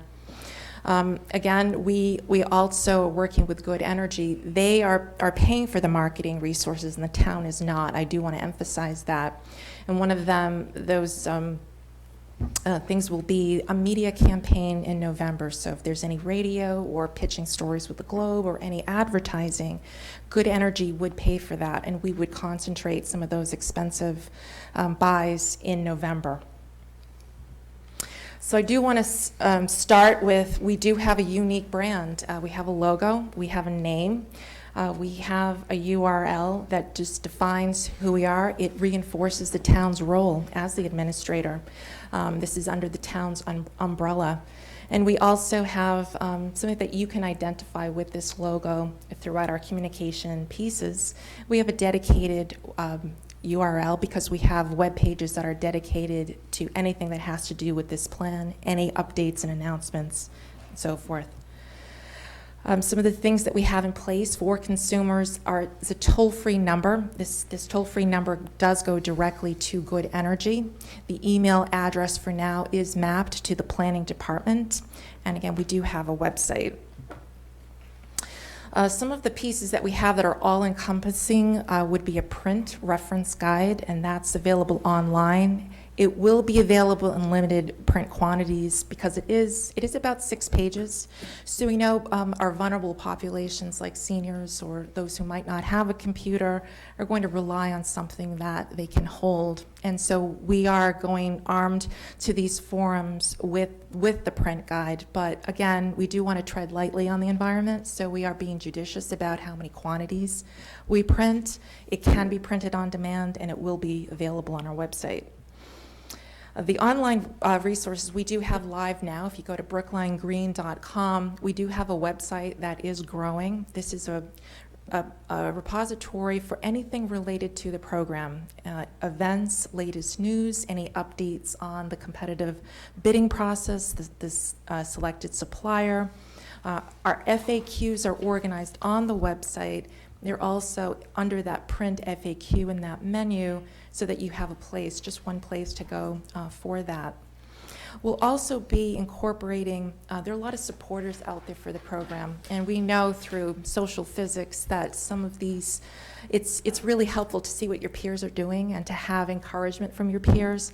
And so we will have testimonials on this website through, representatives from those key constituency groups, like the business community, for instance, parents, members of, our climate action groups, just to really share how they are behind it and why they're behind it, and that will be helpful, I think, to constituents. And another way to engage supporters, I talked about that social physics, is that we do have, I'll explain what a window cling is. You know what window decals are, and they're sticky and they're with glue? Window cling it's sort of like it's just like plastic wrap. It's a static cling. It's removed really easily. It can stay up for at least 6 months. But it's not something that you use glue to apply. So we're thinking of businesses where some businesses don't own those buildings, and we want to be respectful of those properties, but we do want businesses to really share that they are supporting this and do a little advertising on behalf of this program. You can put this on your car or your residence, and it's just a nice way to really show that you just support this. A few more freebies. We do have some buttons and these clings for Brookline Day. And the last thing is some logos for people who are really into social media. I think is Nancy Heller asking a I think question? it's a cat Oh, or okay. something. Sorry. It's I apologize. We hope it's the Selectman Heller's cat is asking a question. Her Okay. daughter's cat. And just another way, we know that there are huge social networks, and this is just another way to have, if you don't have like a bumper sticker, but this is kind of like an online bumper sticker, so to speak. And it links to our web pages, so it's another way to create that connection. We're also into the public realm, and I have co-opted just about every kiosk in Brookline that is available. Not all of them, but as many as I can in September, October, and November, where we can put it key places. Though in that picture, that does not look like a Brookline. That is not Brookline, and the reason why, and I knew someone would catch that, I really needed a good photo where I could put. I know the town. And I couldn't find one in Brookline, so that's why I have sample, Chairman Wyszynski. But it's just an example of really what we're doing to publicize. He knows every street in Brookline, so you can't slide one by him. So this is just another example of how we're trying to publicize this and give people enough time to absorb it. That's why we're starting it now. It's a little risky, I guess, communication-wise, before we get a price structure in. Yeah, a lot of this is going to become clearer once we get the pricing. Right, exactly. But you know what? We're letting people know that we care, and we're letting people know that there are people here who can explain it to them, that they will have enough time. We just didn't want folks to get a bureaucratic letter in November and have just a few weeks, especially with the holidays, to make a decision, and we just wanted to have that personal touch beforehand, with the understanding that the pricing would be available in November. So and the last thing, which you actually do have, you have some brochures. This is our elevator speech, and we'll give you a stash too, so that we can put you to work spreading the news, and it really is the program in a nutshell, as well as the communication information. So. Now, I have to say, I love the little bee that's a plug. Very good. Who thought up the logo? Well, this is a passion of mine. I do love marketing, so I couldn't resist. Very good. But my question is, now, when people get this opt-out notice, where they can say, I don't want to do it, or I want to do one of these three, or whatever, at that point, is it going to be clear to them what the prices are for the different plans? Absolutely, yes. Okay. They'll know the supplier, and they'll know the pricing. Okay. So just so for anyone who's listening, my understanding from past presentations is that you think that the one that mirrors what Eversource currently offers is going to be the same price or perhaps a little cheaper than Eversource currently is offering? Well, the goal of the program is to provide annual savings to the consumer. So that is the goal of aggregation. We do have this extra layer where we're trying to provide more options for greener electricity, right. And that's so what the 25% greener is going to be, your estimate is that it will probably come in a little bit higher than what people are currently paying for Eversource, yes. Mm-hmm. But they will have the benefit of knowing that they're helping somewhat with world climate issues. And then there's an option that's 100% renewable, which is probably going to be definitely more expensive than their current They have to opt option. into that one. Yes, you'd have to select that. So, and the default is going to be the 25% more. So if people don't make a choice. 25% greener. Greener, yes. Yeah. Won't be 20, hopefully it won't Won't be be 25% more money, yeah, expensive. 25% greener. Right. Okay, so that would be the default of what people are going to be put into Yes. if they don't If they don't do anything. If they one of don't the do others. if they don't do anything, they'll be automatically enrolled in Brookline Green, which is 25% more above what the state requires. So what people don't know is that when the electricity that is purchased, the Commonwealth of Massachusetts requires that about 25% of that electricity come from renewable resources. So that's a requirement, and that 25% additionality that's associated with a default program is 25% greener electricity above and beyond what the state requires. Okay. So, Can I make a comment? sure. Yes. Go ahead. Can I make a comment? Well, first, I just want to thank Maria. She's worked incredibly hard, Maria Morelli, and done an excellent job. The subcommittee, Leonard Owen, and the other members of the subcommittee have been at this, very diligently, and I think they've come up with an excellent overall plan. the DPW hearing is a huge milestone, because we were expecting to, have this plan approved and be able to go into the marketing phase full blast. I think the important thing here is to keep in mind too is that overall, as a town, we are going to decrease our reliance on carbon fuels, and that is just, our carbon footprint is going to look way better after we implement this. So I think that's really important, and it's, obviously cost is going to be important, and there's some rumblings that maybe cost of renewable energy is going to be going down in the future, and that's good news for us. But right now, we have to live with what we're going to have, and we'll know in November when our energy broker works with us to choose a supplier. So I just want to point out again that how important this is in terms of renewable energy. Most households, I think, will probably be at the 50% mark, given our 25% additionality and the 25% that Eversource is already providing. And again, that's huge. So I want to congratulate Maria. I love the logo. I think it's great, and it really says it all. I'm sorry that I'm really sorry I'm going to miss tomorrow, and Brookline Day is going to be so fun, and an opportunity to really spread the word.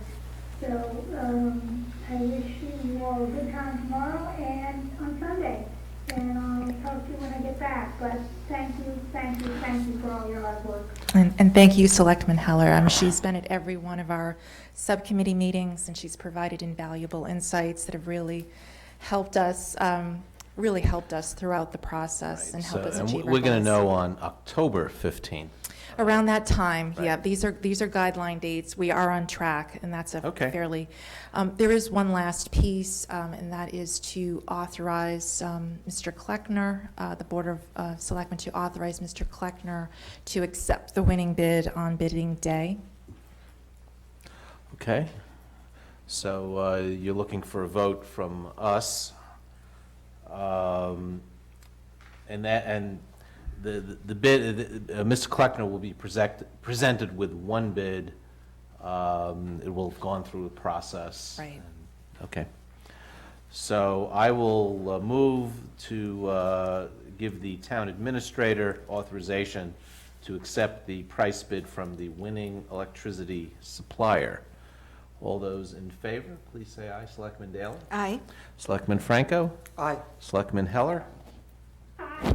Selectman Green? Aye. Chair votes aye. Thank you. Thank you very much.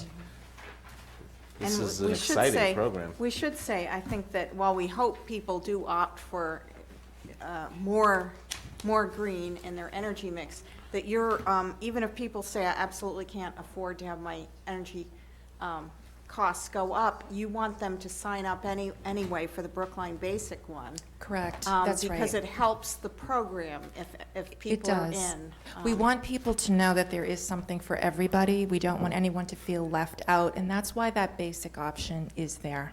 Okay, so Okay. so rather than sticking with Eversource, it's good for them to sign up for the program, even if they Right. can't. Just to make it clear, Eversource will be your utility because they are your delivery supplier. Yes. We're just talking about your supply supplier. The electricity supplier is the one that we're identifying. So Eversource, you'll always go to Eversource for any outages or billing issues. But you don't want people to opt out of the program entirely. No, we don't, because it really helps the program, and there are benefits to simply participating, even if you keep the basic option. Okay, Thank But you. they can opt out. yeah. Okay.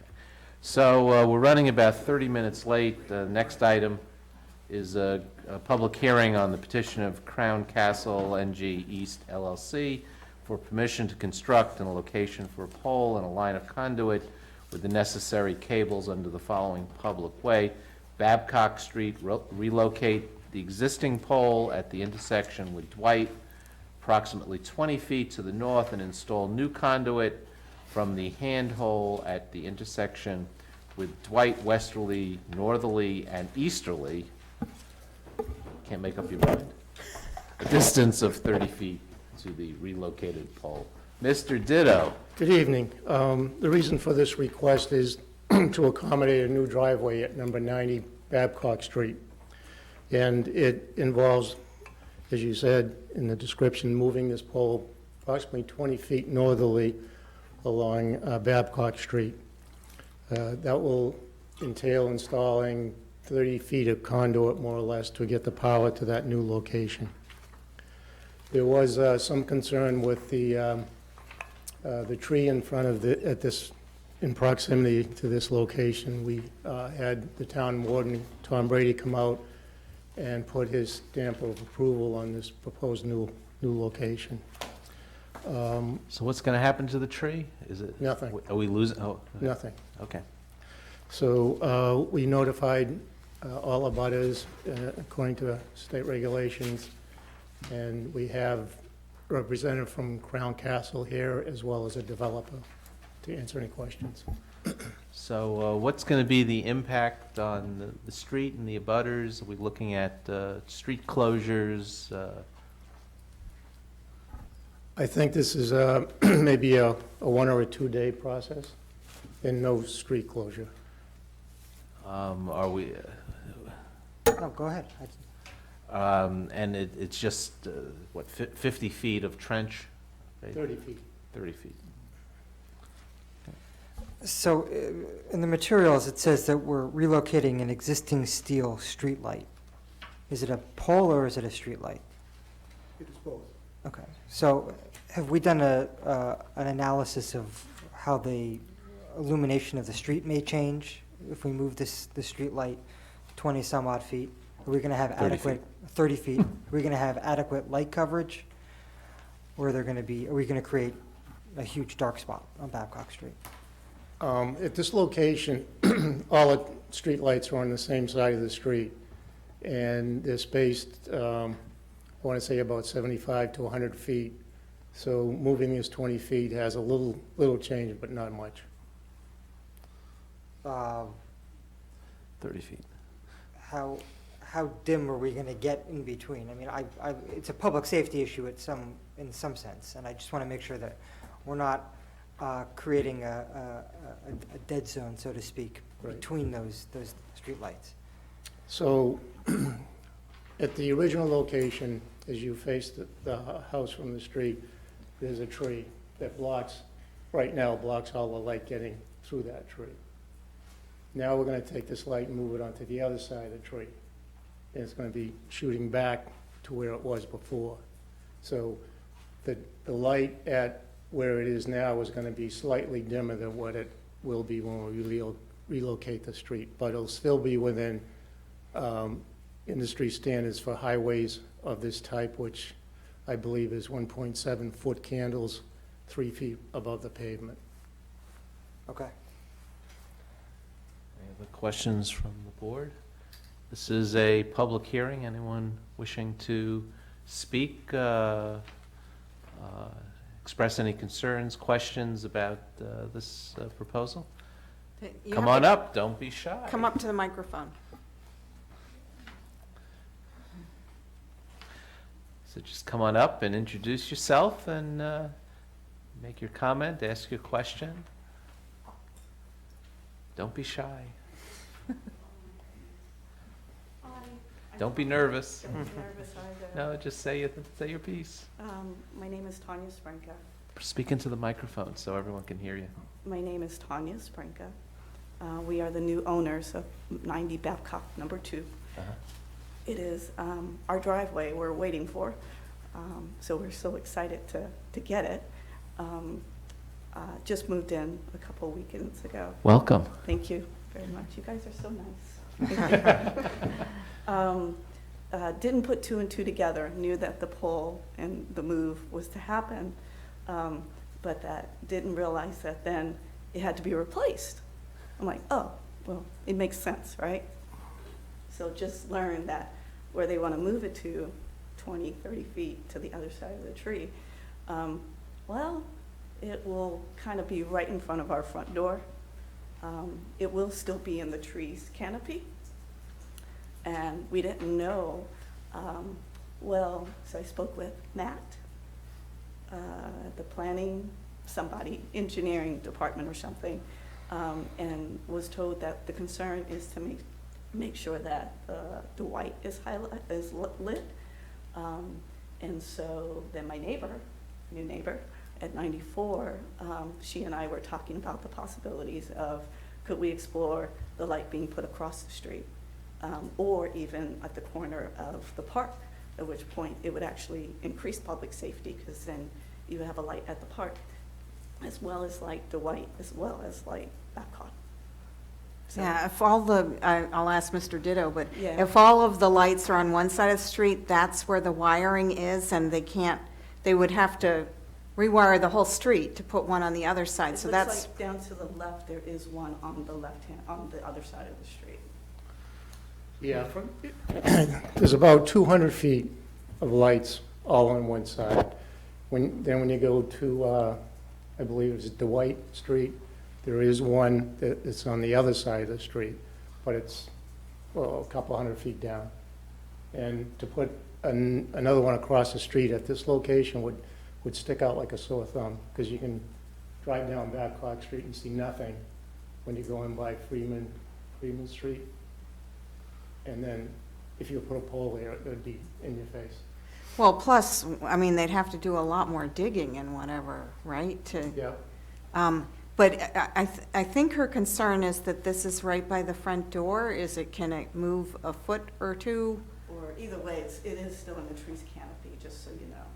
So that's good or bad?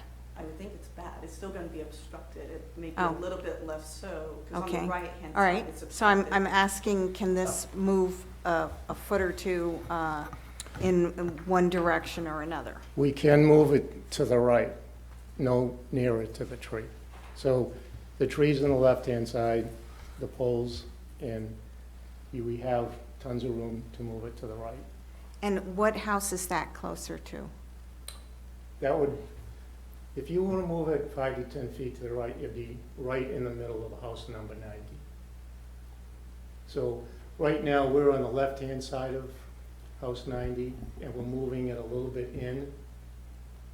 And I don't know what the house number is to the right of it, but we're still well within the frontage of 90. It would be helpful to me if I could just see the board, so Yeah, I can visualize this.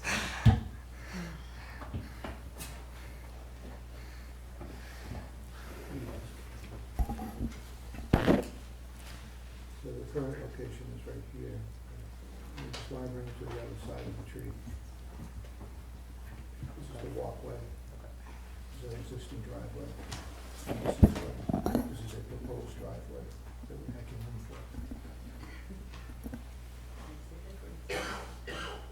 Existing, proposed. Is your front door on the side? This Well, it's is, still a few feet away from the entrance to the front walkway, it looks So like. here's 90. So basically, yeah, so here is where we need, there's the tree, current light right here. If they put it here, yeah, these are our front doors. Part of what we liked and the reason we paid a lot of money for this lovely home is that when you look out of our windows, it's a very beautiful canopy of trees in which we're seeing. To move it to the left, we'll directly put a pole right there. Just exploring options if that's possible. So across the street there is just to directly, to basically take it to there to here. I don't know. Are the front doors back to back? So They're side by side. Side by side? Yeah. So So if you come, so I thought it was something the big to do is that if you come to see, the tree's canopy does actually stretch all the way to this concrete spot right here. we'll get this over together. I mean, even if you come to this very corner right here and directly right in front of our doors, and again, the tree's canopy actually covers, it spans this Okay, I'm sort of having trouble following this. You want it to be closer to your front door thing? I'd like it across the street. Oh, okay. I don't think the across the street thing is going to happen because of the wiring and stuff. Because it would be a much more major undertaking, I think, for them to try to put it in across the street. So where would you like it on your side of the street? If you could say, and we'll see if they can do that. Well, the builder's very, well, I mean, if we could say, it's not fair to them because they're not here. I don't know, there's not much going on over here, but that's in front of the other. Yeah. So it sounds like. I don't think we can do that with having, Can we vote this with just a little flexibility, so the exact positioning of the pole can be adjusted a few feet either way, and this can be worked out between you well, and... I don't think that when we haven't noticed it, that Yeah. the suggestion that it goes in front of your neighbor's house, when they haven't had noticed that that was a possibility, I don't this- think we can do that. Yeah, I think And this I don't, needs to be held and come back. So, when there's yeah, an either exact we hold it, location. or we vote it the way it is, because if it's going to be adjusted, we have to do another public hearing and notify your neighbors, so, We are really hoping just right across the street. That doesn't. yeah, right. Okay.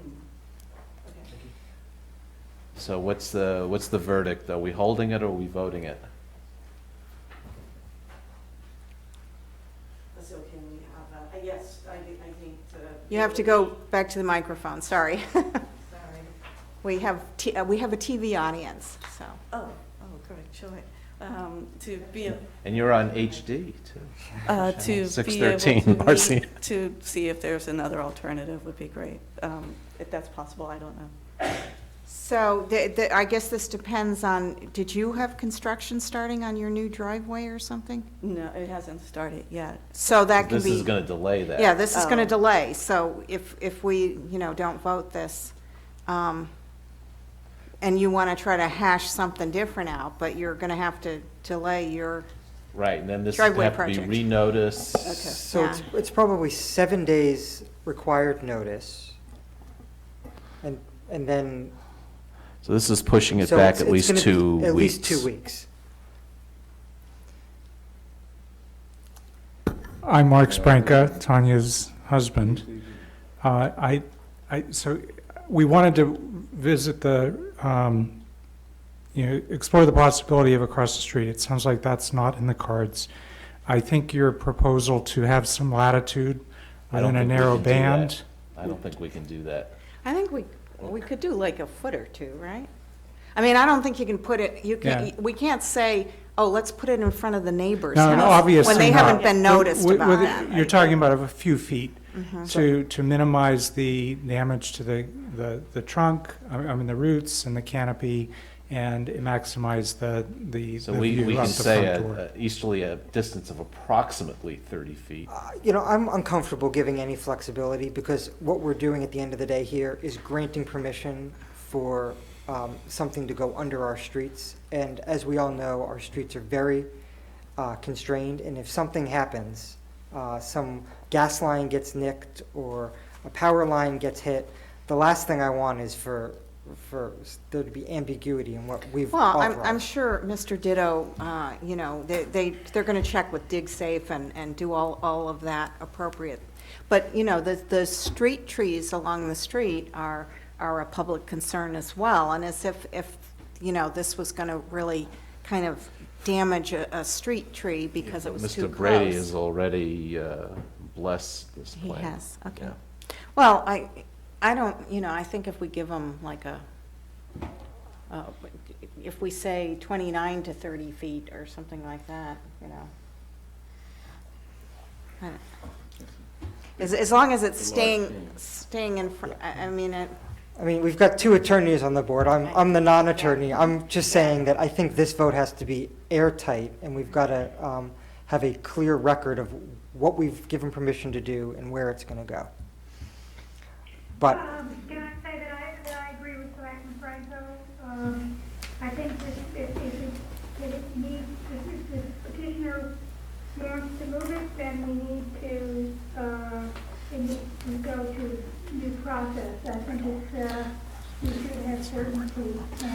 agree with him.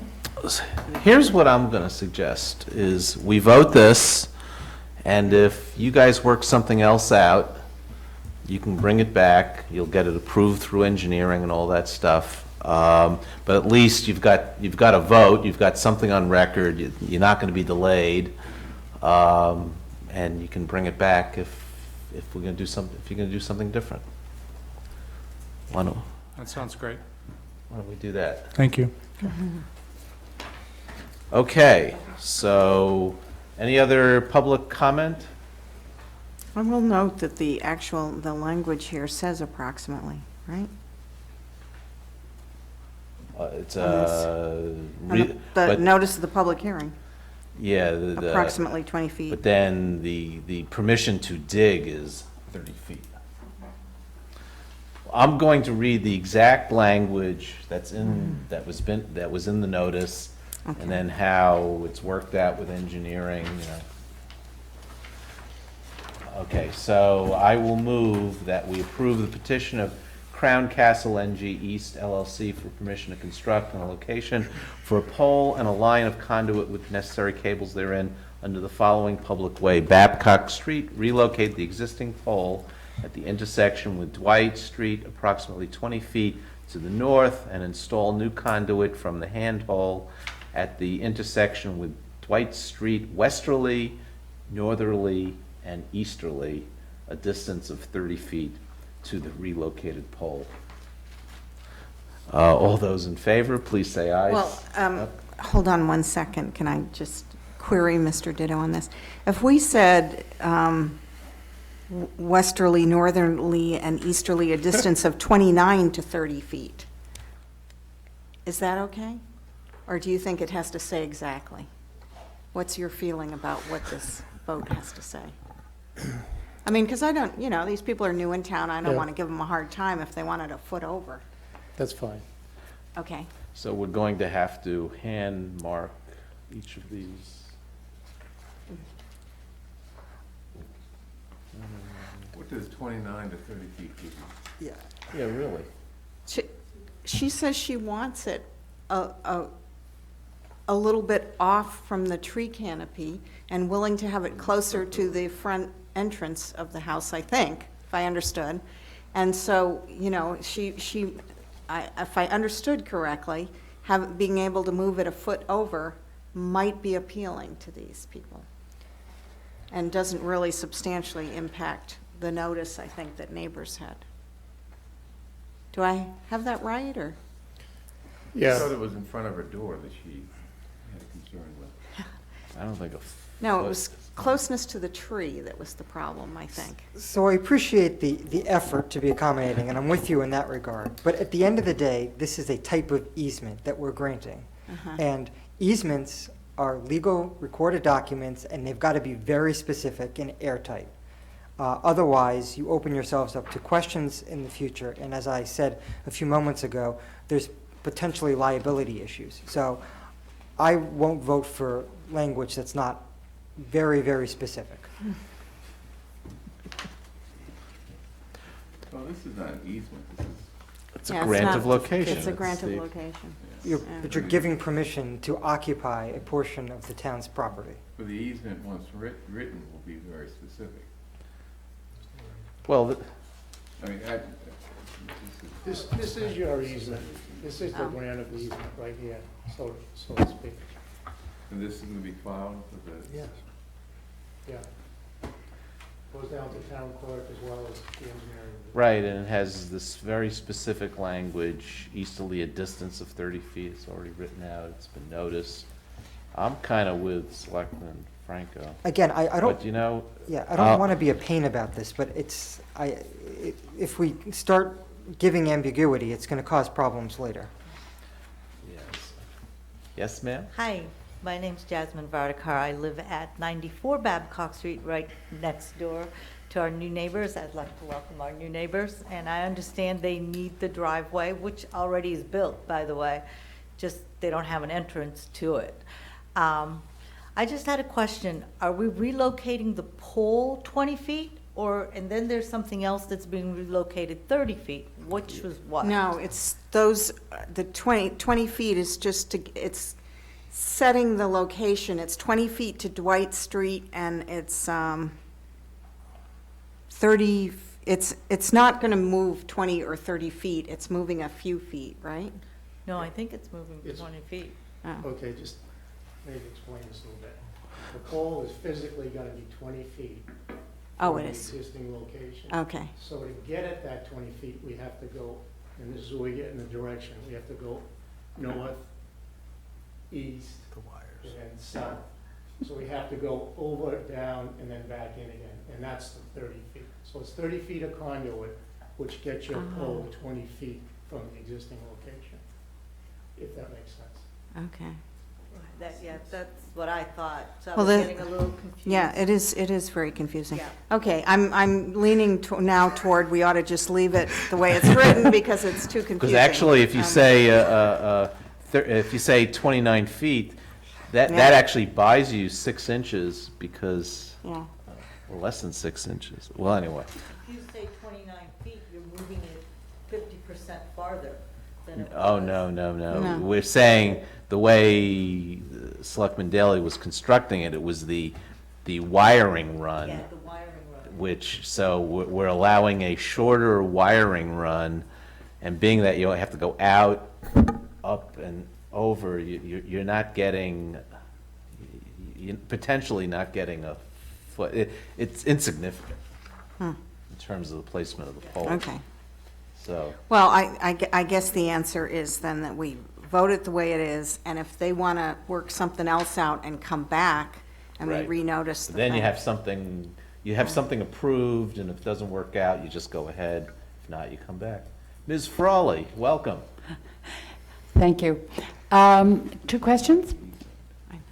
Anything that's ever done on my street, they have the gas company come out and put a very bright yellow paint on going straight from the street, every inch of it into my property and other people's property as Yeah, well. that's So dig has safe. that been Yeah, done? that's dig safe, which they will call. By law, they have to do that. I'm sorry? That's dig safe, which they will call. Right, so when I was listening, it sounded like when Selectman Franco raised it, it shouldn't be a mystery. It's going to be identified clearly where the gas lines are. That's sort of what I'm getting at. The DigSafe, my impression is, goes off the information that's recorded in these grants of location. Okay. So what I'm trying to get to is having certainty in the future about where everything is. So there's not the potential that you dig up the street for whatever reason and you hit something unexpected. Or you're expecting something and it isn't there. Exactly. Well, it sounds like there might have been some rather poor granting in the past then. But anyway, we should know where everything is. The other question is, why are we doing this at all? Is this affecting? They want a new curb cut for their new driveway. Right, and there's. The Crown Castle wants the new curb cut? No, The the new homeowner. neighbors have a new driveway, and they need a curb cut to get into it. Right. My question is, why are we moving it across the street for Crown Castle MG East, causing the new neighbors a little more trouble? Because they have some equipment on that pole, so they're, The town isn't moving it, they are. right. Crown Castle is moving it. So that's a company that is in Yes. fact just a pole company? Well, they have equipment on. Okay. And they're doing it for what reason, though? I still don't understand why. Because the homeowner wants a driveway, and there's a pole in the way. On the other side of the street? No, in the middle of their driveway is a pole.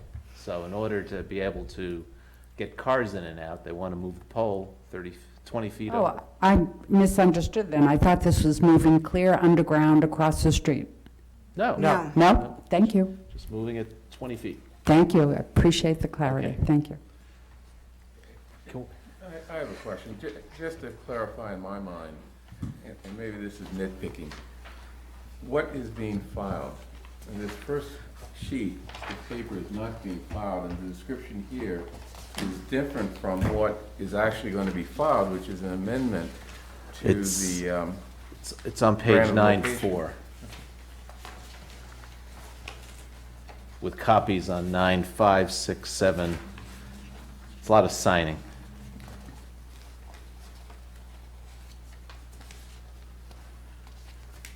So the actual language that we're concerned with is on page 9.3.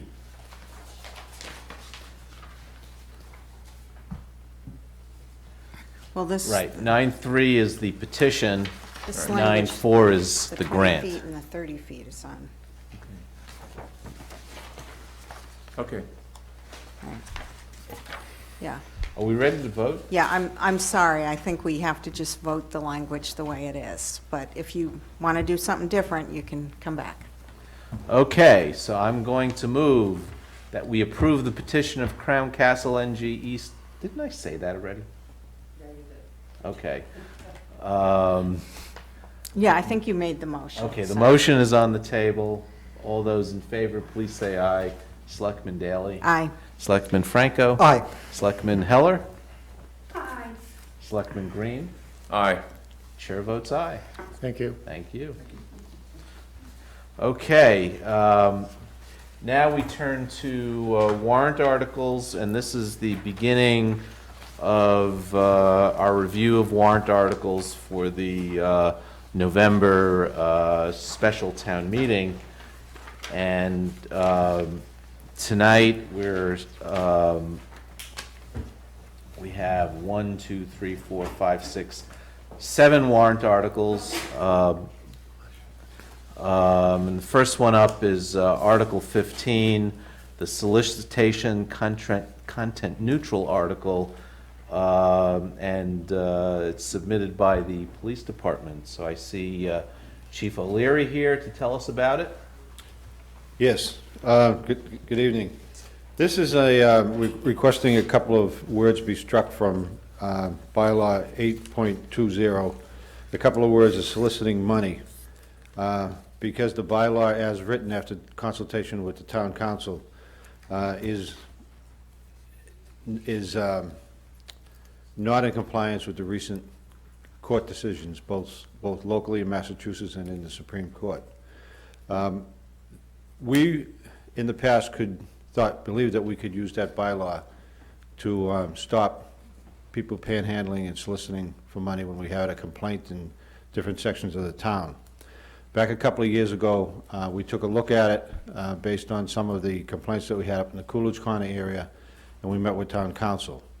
From that, they told us that because of a recent case in Massachusetts, that the word soliciting money, with nothing further, would not comply with the court decisions. Basically, the court ruled that peaceful panhandling, or peaceful solicitation of money, when you're not causing a disturbance or not trespassing on somebody's property, is protected by the First Amendment.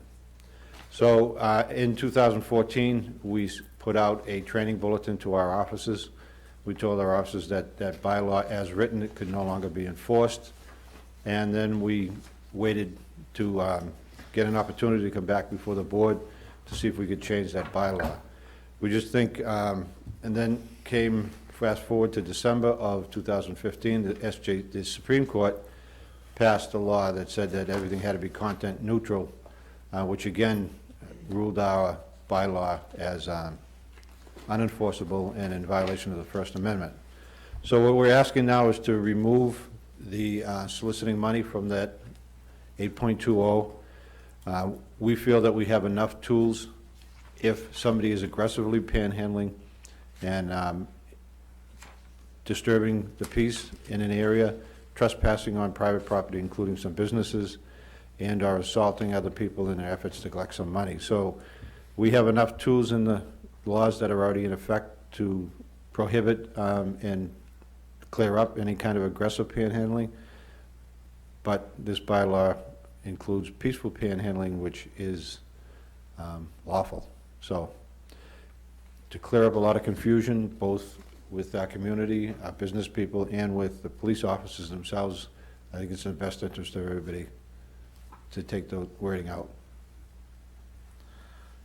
Questions? This is a public hearing, Is there anyone from the public who wishes to speak on this? Come on up, join the party. I just want to ask, what is the legal definition of panhandling? I'm not sure of the legal definition, but I think it's known as panhandling is soliciting for money.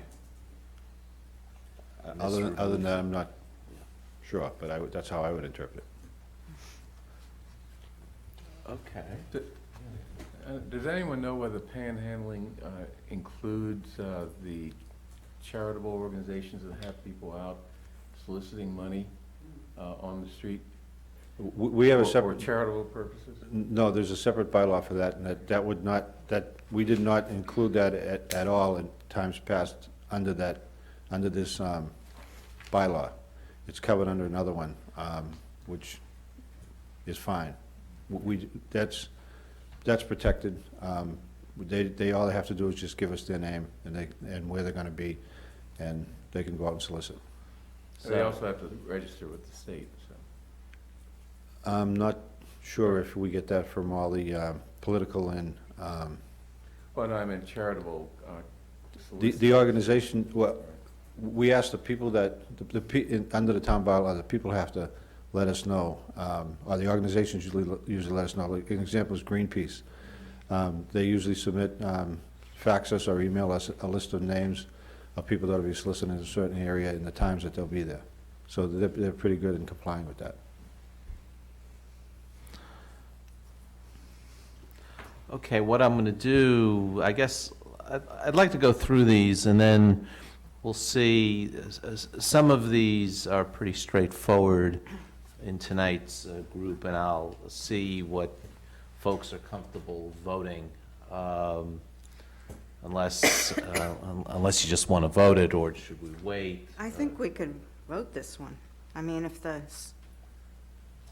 Supreme Court says we can't Okay. have it the way we had it. Then why don't we might as just well. vote it? If Plus, there's no if objection. it makes it easier, this has all been worked alongside town council, and town council has worked with us to get this done, so. Yeah, this is, it's pretty straightforward. So I guess not spend too much time on it. So I will move that we recommend to town meeting a favorable action vote on Article 15 as submitted, as it appears in the warrant. All those in favor, please say aye. Selectman Daley? Aye. Selectman Franco? Aye. Selectman Heller? Okay. Hi, Good. can you hear me? Okay, Yeah. yep. Selectman Green? Aye. And the chair votes aye. Thank you. And I think that motion included striking the usual, or act anything relative thereto, Yes, and yes. voted, and Yeah, I thought I heard that. With the appropriate adjustments for a motion. Article 1, unpaid bills. Ms. Goff, do we have any unpaid bills? No, we do not. Okay, then this is an I easy... just say it's a compliment to you and all the different departments, because we used to always have some unpaid bills, and so, very good news that We sit with all the departments at year end. That was a process that I instituted when I started, because we did that in Boston, to make sure that everyone kind of has all their books tidy and making sure they contact their vendors, so. Yeah, very good. Okay, so I'll move a recommendation of no action on Article 1. All those in favor, please say aye. Selectman Daley? Aye. Selectman Franco? Aye. Selectman Heller? I'm sorry, I think I lost you there for a minute. This is the unpaid bill. Unpaid bills, no action. Aye. Thank you. Selectman Green? Aye. And the chair votes aye. Next item up is Article 12.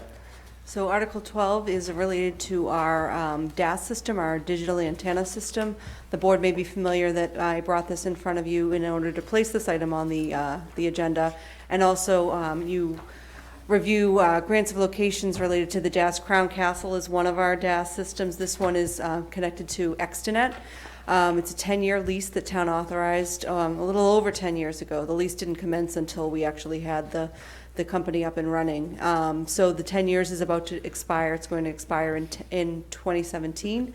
So we are looking for town meeting to authorize an additional 10 years. So this is a lease for the DAS's augments the cell service in parts of town that otherwise don't have a good cell coverage, so. And are these locations all the same? I forget. So there are a few that are new, which is why it's listed on there. Some locations say land because they're not sure exactly where the poles are going. They'll be in front of you for a grant of location when those specific locations get identified. There are two components to this system. The first is what's called the hotel.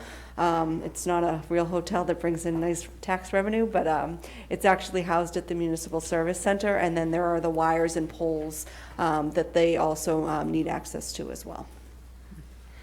We should see if anyone wanted to come in on this one. Are we getting money when we, how much do we typically get? How much is this lease worth, and how much do we get sort of per location? So we get, last year we got $39,200 from Extenet. So they get, their compensation is based on the number of providers that they have. They're basically, they have the space, and then the providers jump on after that. So we now get $4,200 a month from Extenet. And that's a fixed? It's based on the number of providers that they have. So it's, I'm going to make up a number here. It's $100 per light pole per provider, something like that. Something like that. And when the lease gets renewed, you'll have those terms in front of you for a successor agreement. Right, and I'll mention that this was before the Advisory Capital Subcommittee, and their recommendation to the Advisory Committee is to vote favorable action. It's something that enhances the cell service to our constituents, so I think it's a good thing. So I just think it's important that we note that this enables the Board of Selectmen to negotiate the contract. That's why Correct. it's sort of sparse on details about costs and the other that things. length of time. Correct. At the time in 2005, when town meeting initially voted this authorization, there wasn't even a provider. So this is purely just the authority to enter into a lease agreement. Ms. Frawley, would you like to comment? Yeah, this is one of my pet things. I totally support it. People may not realize, but it's in lieu of some awful-looking high tower. So it has, along with improvements in cell phones, it has truly made a difference in South Brookline, which is really where the greatest hole in the cell phone coverage was. So it's much improved, and the DAS has actually done its job, and more is better. Thank you. Okay, so I think, is there any other comment from the board? So I think this is another one that I'm comfortable voting on. So I will move a favorable action recommendation with the appropriate adjustments to the language to reflect that it will be a motion. So you remove the "or act anything thereto," and then you say "move that," instead of to see whether we move that the town will. All those in favor, please say aye on the favorable action recommendation. Selectman Daley? Aye. Selectman Franco? Aye. Selectman Heller? Aye. Selectman Green? Aye. And the chair votes aye. Next one up is Hubway. Mr. Viola? Good evening, Joe Viola, Assistant Director for Community Planning, representing the petitioner, the Department of Planning and Community Development. Just for a quick background for Hubway, I think the selectmen know. Hubway's been part of Brookline for the past 5 years. We're actually entering our 5th operational season.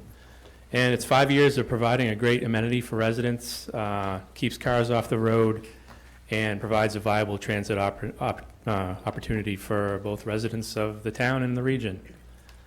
The city of Boston launched in 2011 with 60 stations.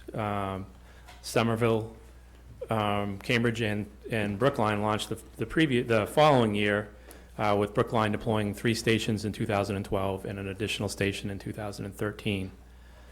Today, the system's grown to over 140 stations with 1,500 bicycles, and there are upwards of 1,400 members, and it's expected to continue to grow.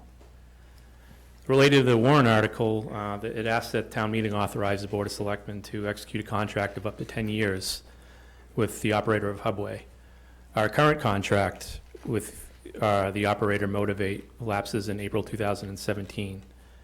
And under the relevant provisions of Mass General Law, Chapter 30B, the Uniform Procurement Act, we're required to seek town meeting's approval for the selectmen to execute a contract in addition for a period greater than 3 years. We've worked with the 4 other Hubway communities to craft an RFP. It was issued in August, and responses are due this Friday. The overarching goal of the RFP is to move Hubway away from its current model and move it to a more revenue-sharing model where the streams would pay for, they would fund operations and expansion throughout the contract term. The RFP itself envisions a significant expansion, increased density, greater reliability, and attracting more riders to the system. The proposed model would be particularly beneficial to the town of Brookline as we look to grow beyond our existing 4 stations. I should note that we worked with a selectman-appointed Hubway Advisory Committee over the course of a number of months before this RFP was created and issued. And our Hubway Advisory Committee recommended that the town move away from our current model. We explore a new system that enables the operator to obtain financial resources needed to grow the system and staffing and resources needed to market and grow ridership. This proposed RFP model would do exactly that. So the Hubway Working Group strongly believes that attracting a capable operator and empowering them to deliver a system as envisioned in the RFP requires a longer contractual commitment. A long-term commitment would allow the operator to go out and to secure a title sponsorship. And a title sponsorship is vital to the new system in that the revenue from the title sponsorship would that's pushed for in the RFP would fuel expansion and help for the system to pay operating costs for all of the municipalities. So we envision the operator, pending contract approval from the respective communities, will represent the municipalities as they go out and look to secure a title sponsor. So if all goes as well as planned at town meeting, we intend to be before the Board of Selectmen immediately after town meeting or as soon as possible to get a contract before you for your review and approval, so that as the system launches in 2017, the goal is to launch with a significantly improved bicycle share system in place. Right. So just to back up a little, the current Hubway operating contract expires at the end of March.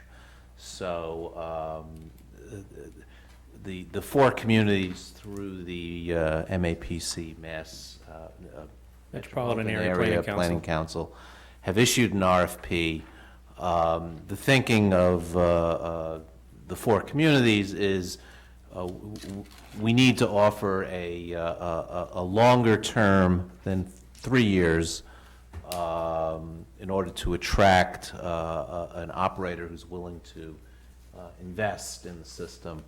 And our hope is also to shift some of the risk and some of the reward to the new operator so that they will expand the system.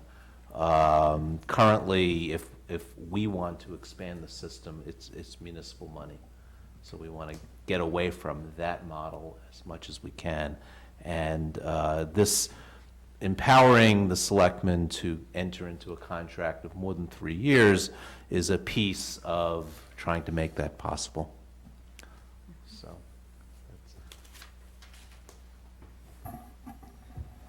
yeah.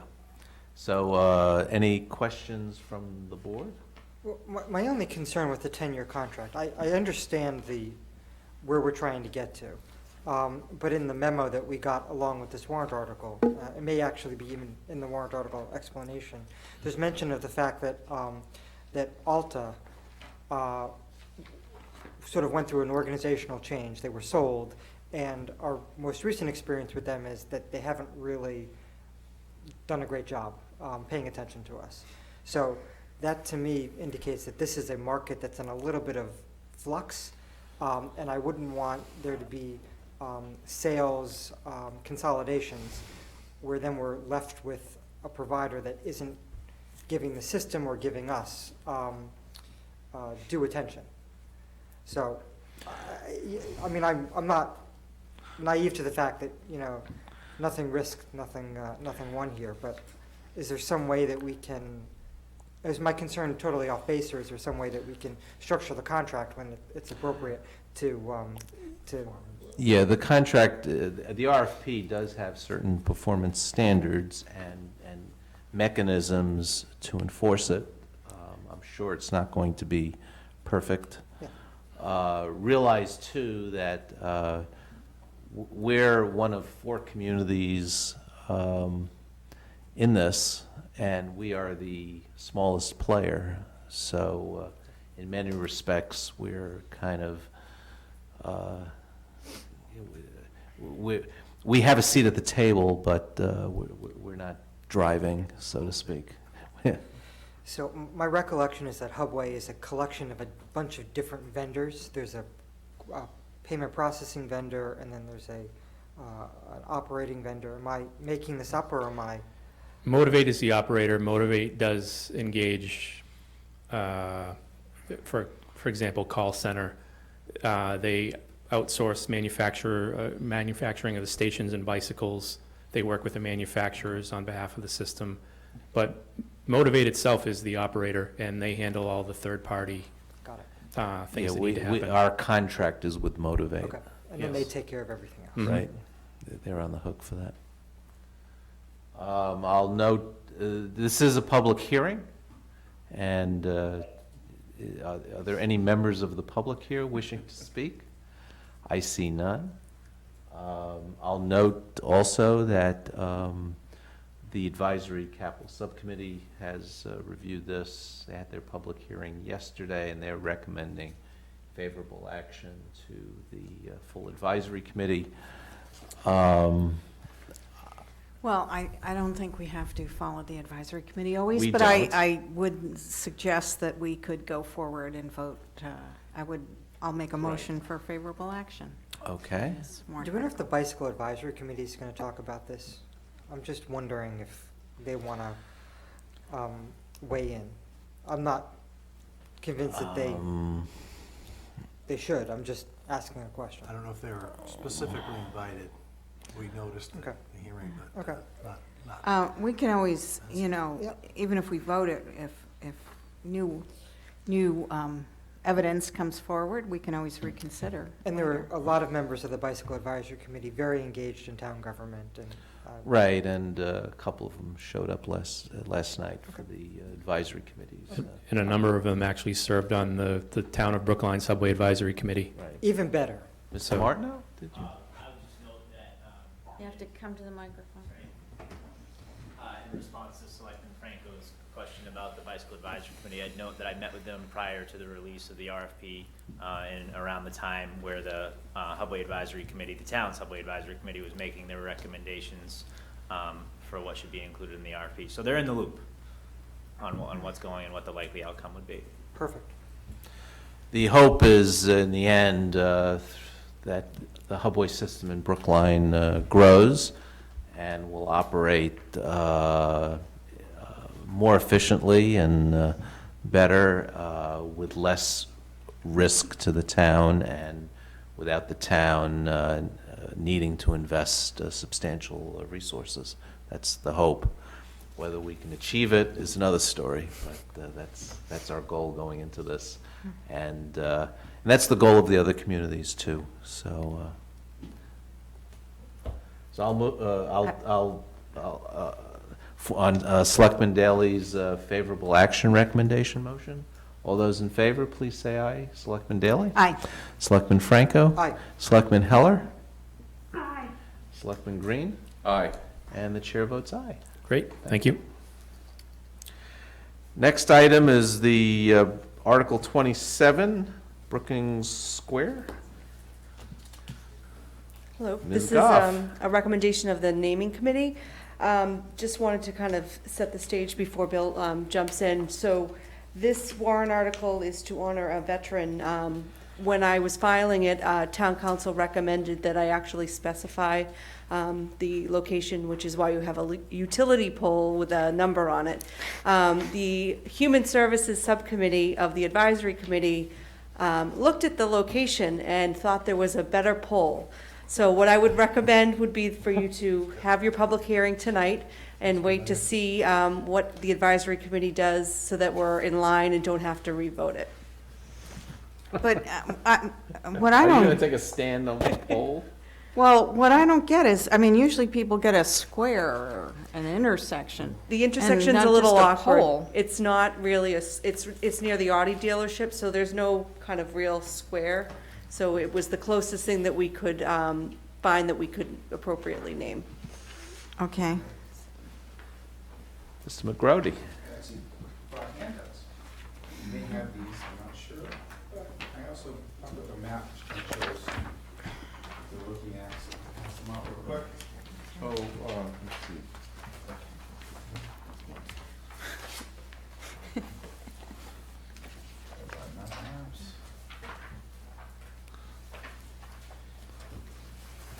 Thank you. Thank you, Bill.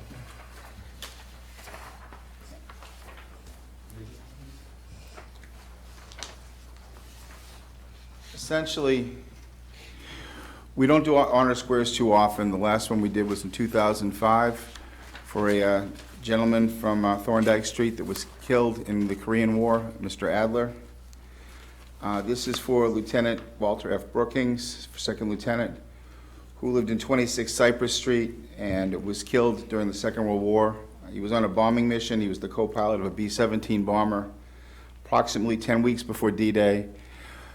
His plane was hit by flak fire and severely damaged. It went down over France. The family's understanding is that Lieutenant Brookings and his pilot, Captain Jim Lovell, maintained control of the plane for as long as they could so that the crew could survive, and that 4 members of the crew did survive because of their courage and valor. Walter Brookings served his country, made the ultimate sacrifice. His courage is in the greatest tradition of the United States Army and brings a great deal of honor onto Brookline. His granddaughter, Donna Wolf, contacted my office in April and asked that her grandfather be honored with an honor square. The criteria is that you make that sacrifice, your life in defense of our country in wartime, and that you be a Brookline resident at the time of your service and your demise. And Mr. Brookings matches that criteria perfectly. A little map I gave you, which let me grab mine, because I'll sound off base if I don't do this right. The area that he was from was right around the area of Route 9 and Cypress Street. The pole that the naming committee liked was the pole right before Brangden Road and Cypress Street, which is a little bit off of the main road. There are 2 adjoining poles on the other side, right in front of the gas station that's there on the Cypress side of the street. If that pole is unsatisfactory, I'm not sure what numbers you got, but if I could find it, I had the GIS people pull it up, and the pole that we were looking at is pole 4416, N-star number last 41270.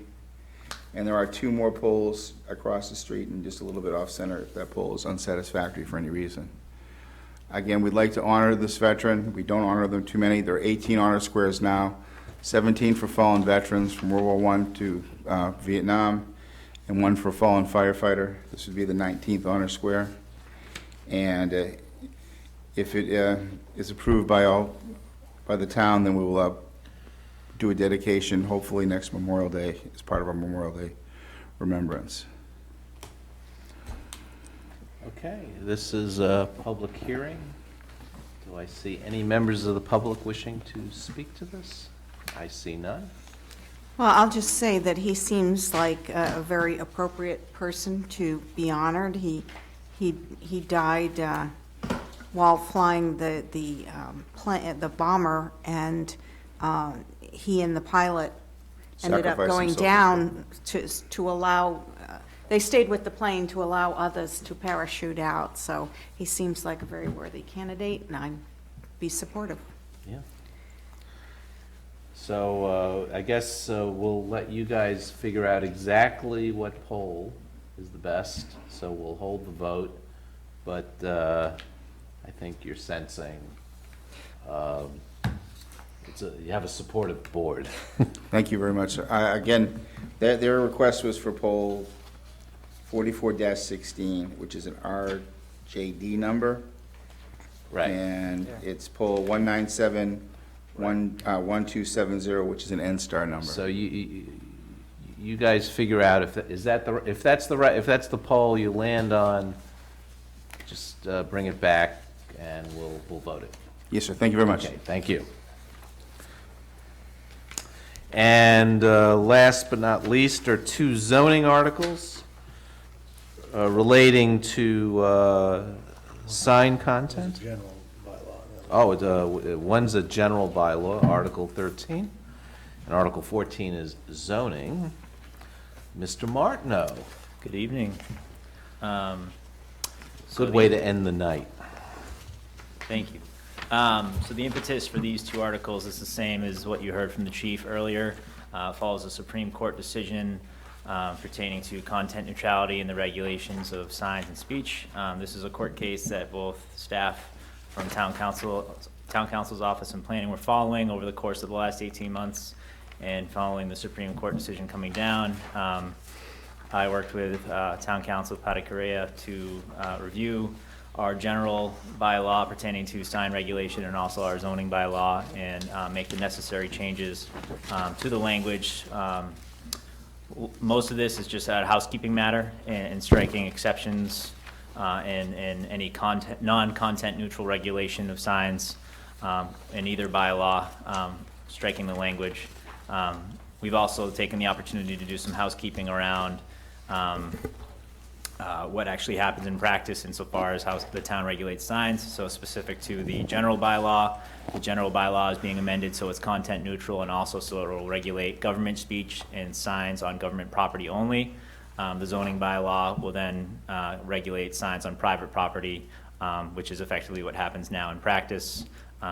In terms of the zoning bylaw amendment, we've also taken the opportunity to correct some of the procedures to match what happens in practice, and also what staff from planning and from the building department have been talking about in terms of workflow once the town launches its new permitting system, Excella. So applications will start in the planning department, not the building department. So just a lot of housekeeping and wordsmithing with the language. The one notable change with respect to the zoning bylaw, and this is something that staff added in response to some concerns that have been raised by a few town meeting members over the course of the past year regarding the town's regulation of illuminated signs in commercial areas. There is a section in the existing zoning bylaw that deals with illumination, but it doesn't necessarily indicate or provide any guidance around hours during which signs can be illuminated.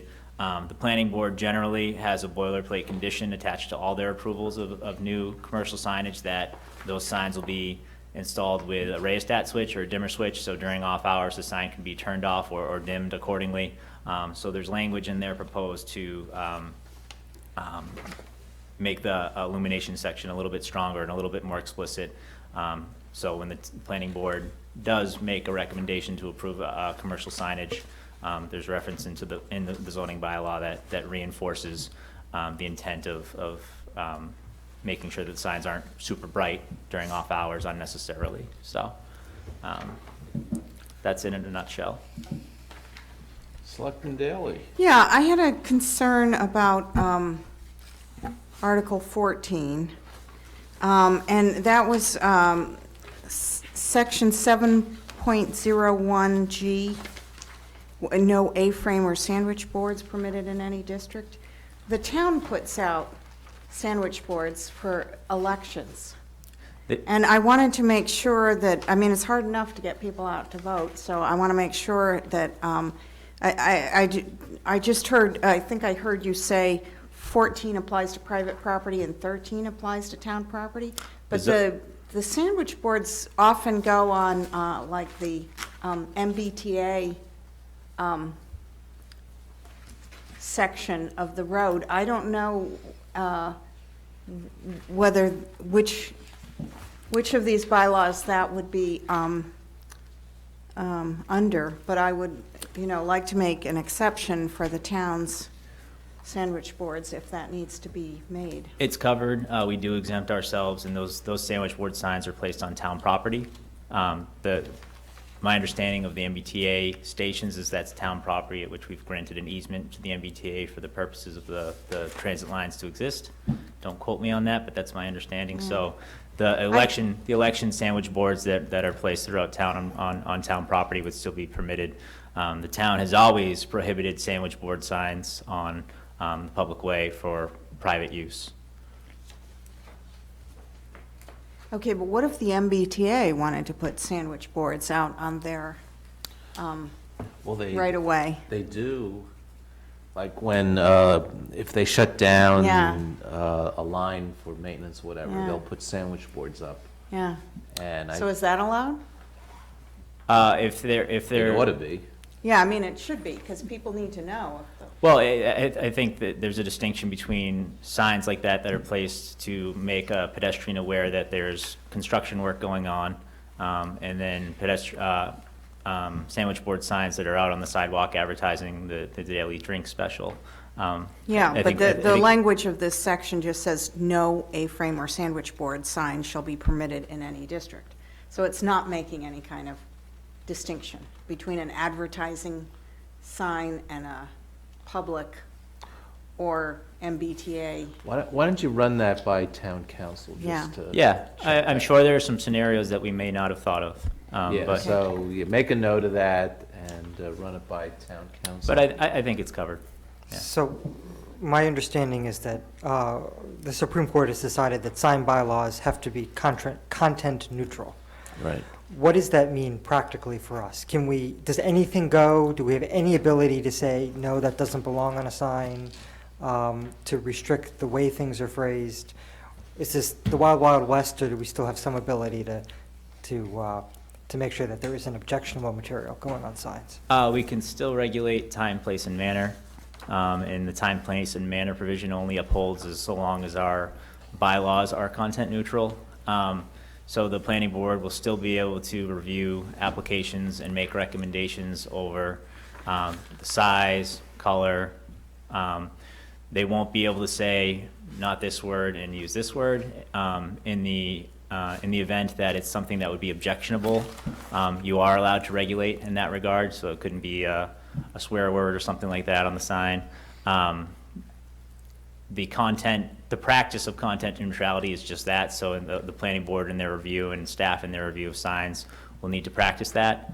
I can count on one hand, since I've been around with the town, where the planning board has made a suggestion to use, in the case of a window sign for a business advertising their product offerings, the planning board suggesting that they use this word and not that word, and it was pretty innocuous for the most part. That doesn't happen all that often, where the planning board will opine on the content and the actual wording.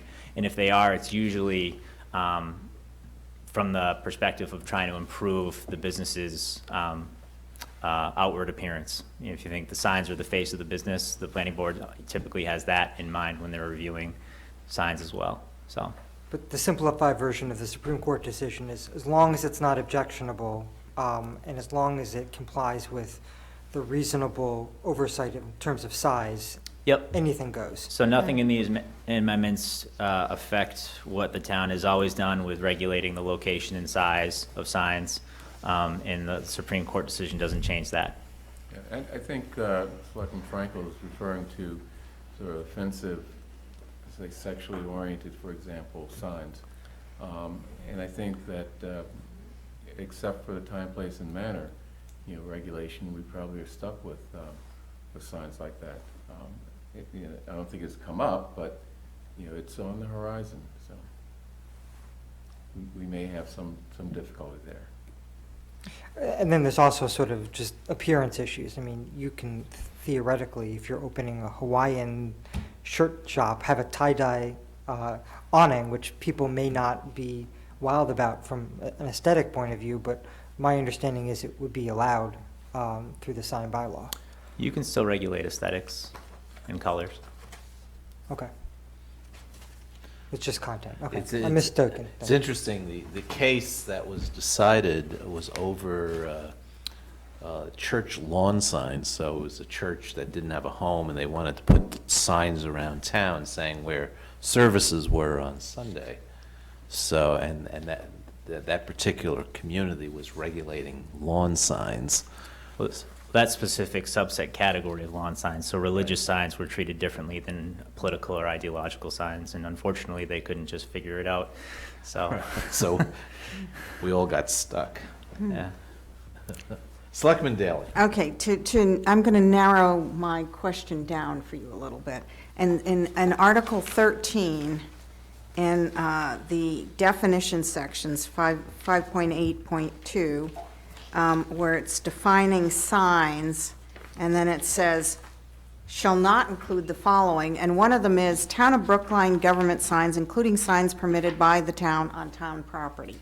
So the question for town council's office is to make sure that the MBTA island, or whatever you want to call it, right of way, is still Town of Brookline property, so Yep. that we can put our signs up there. And then the second question is, do we want to insert something so that the MBTA can put up signs about service interruptions, or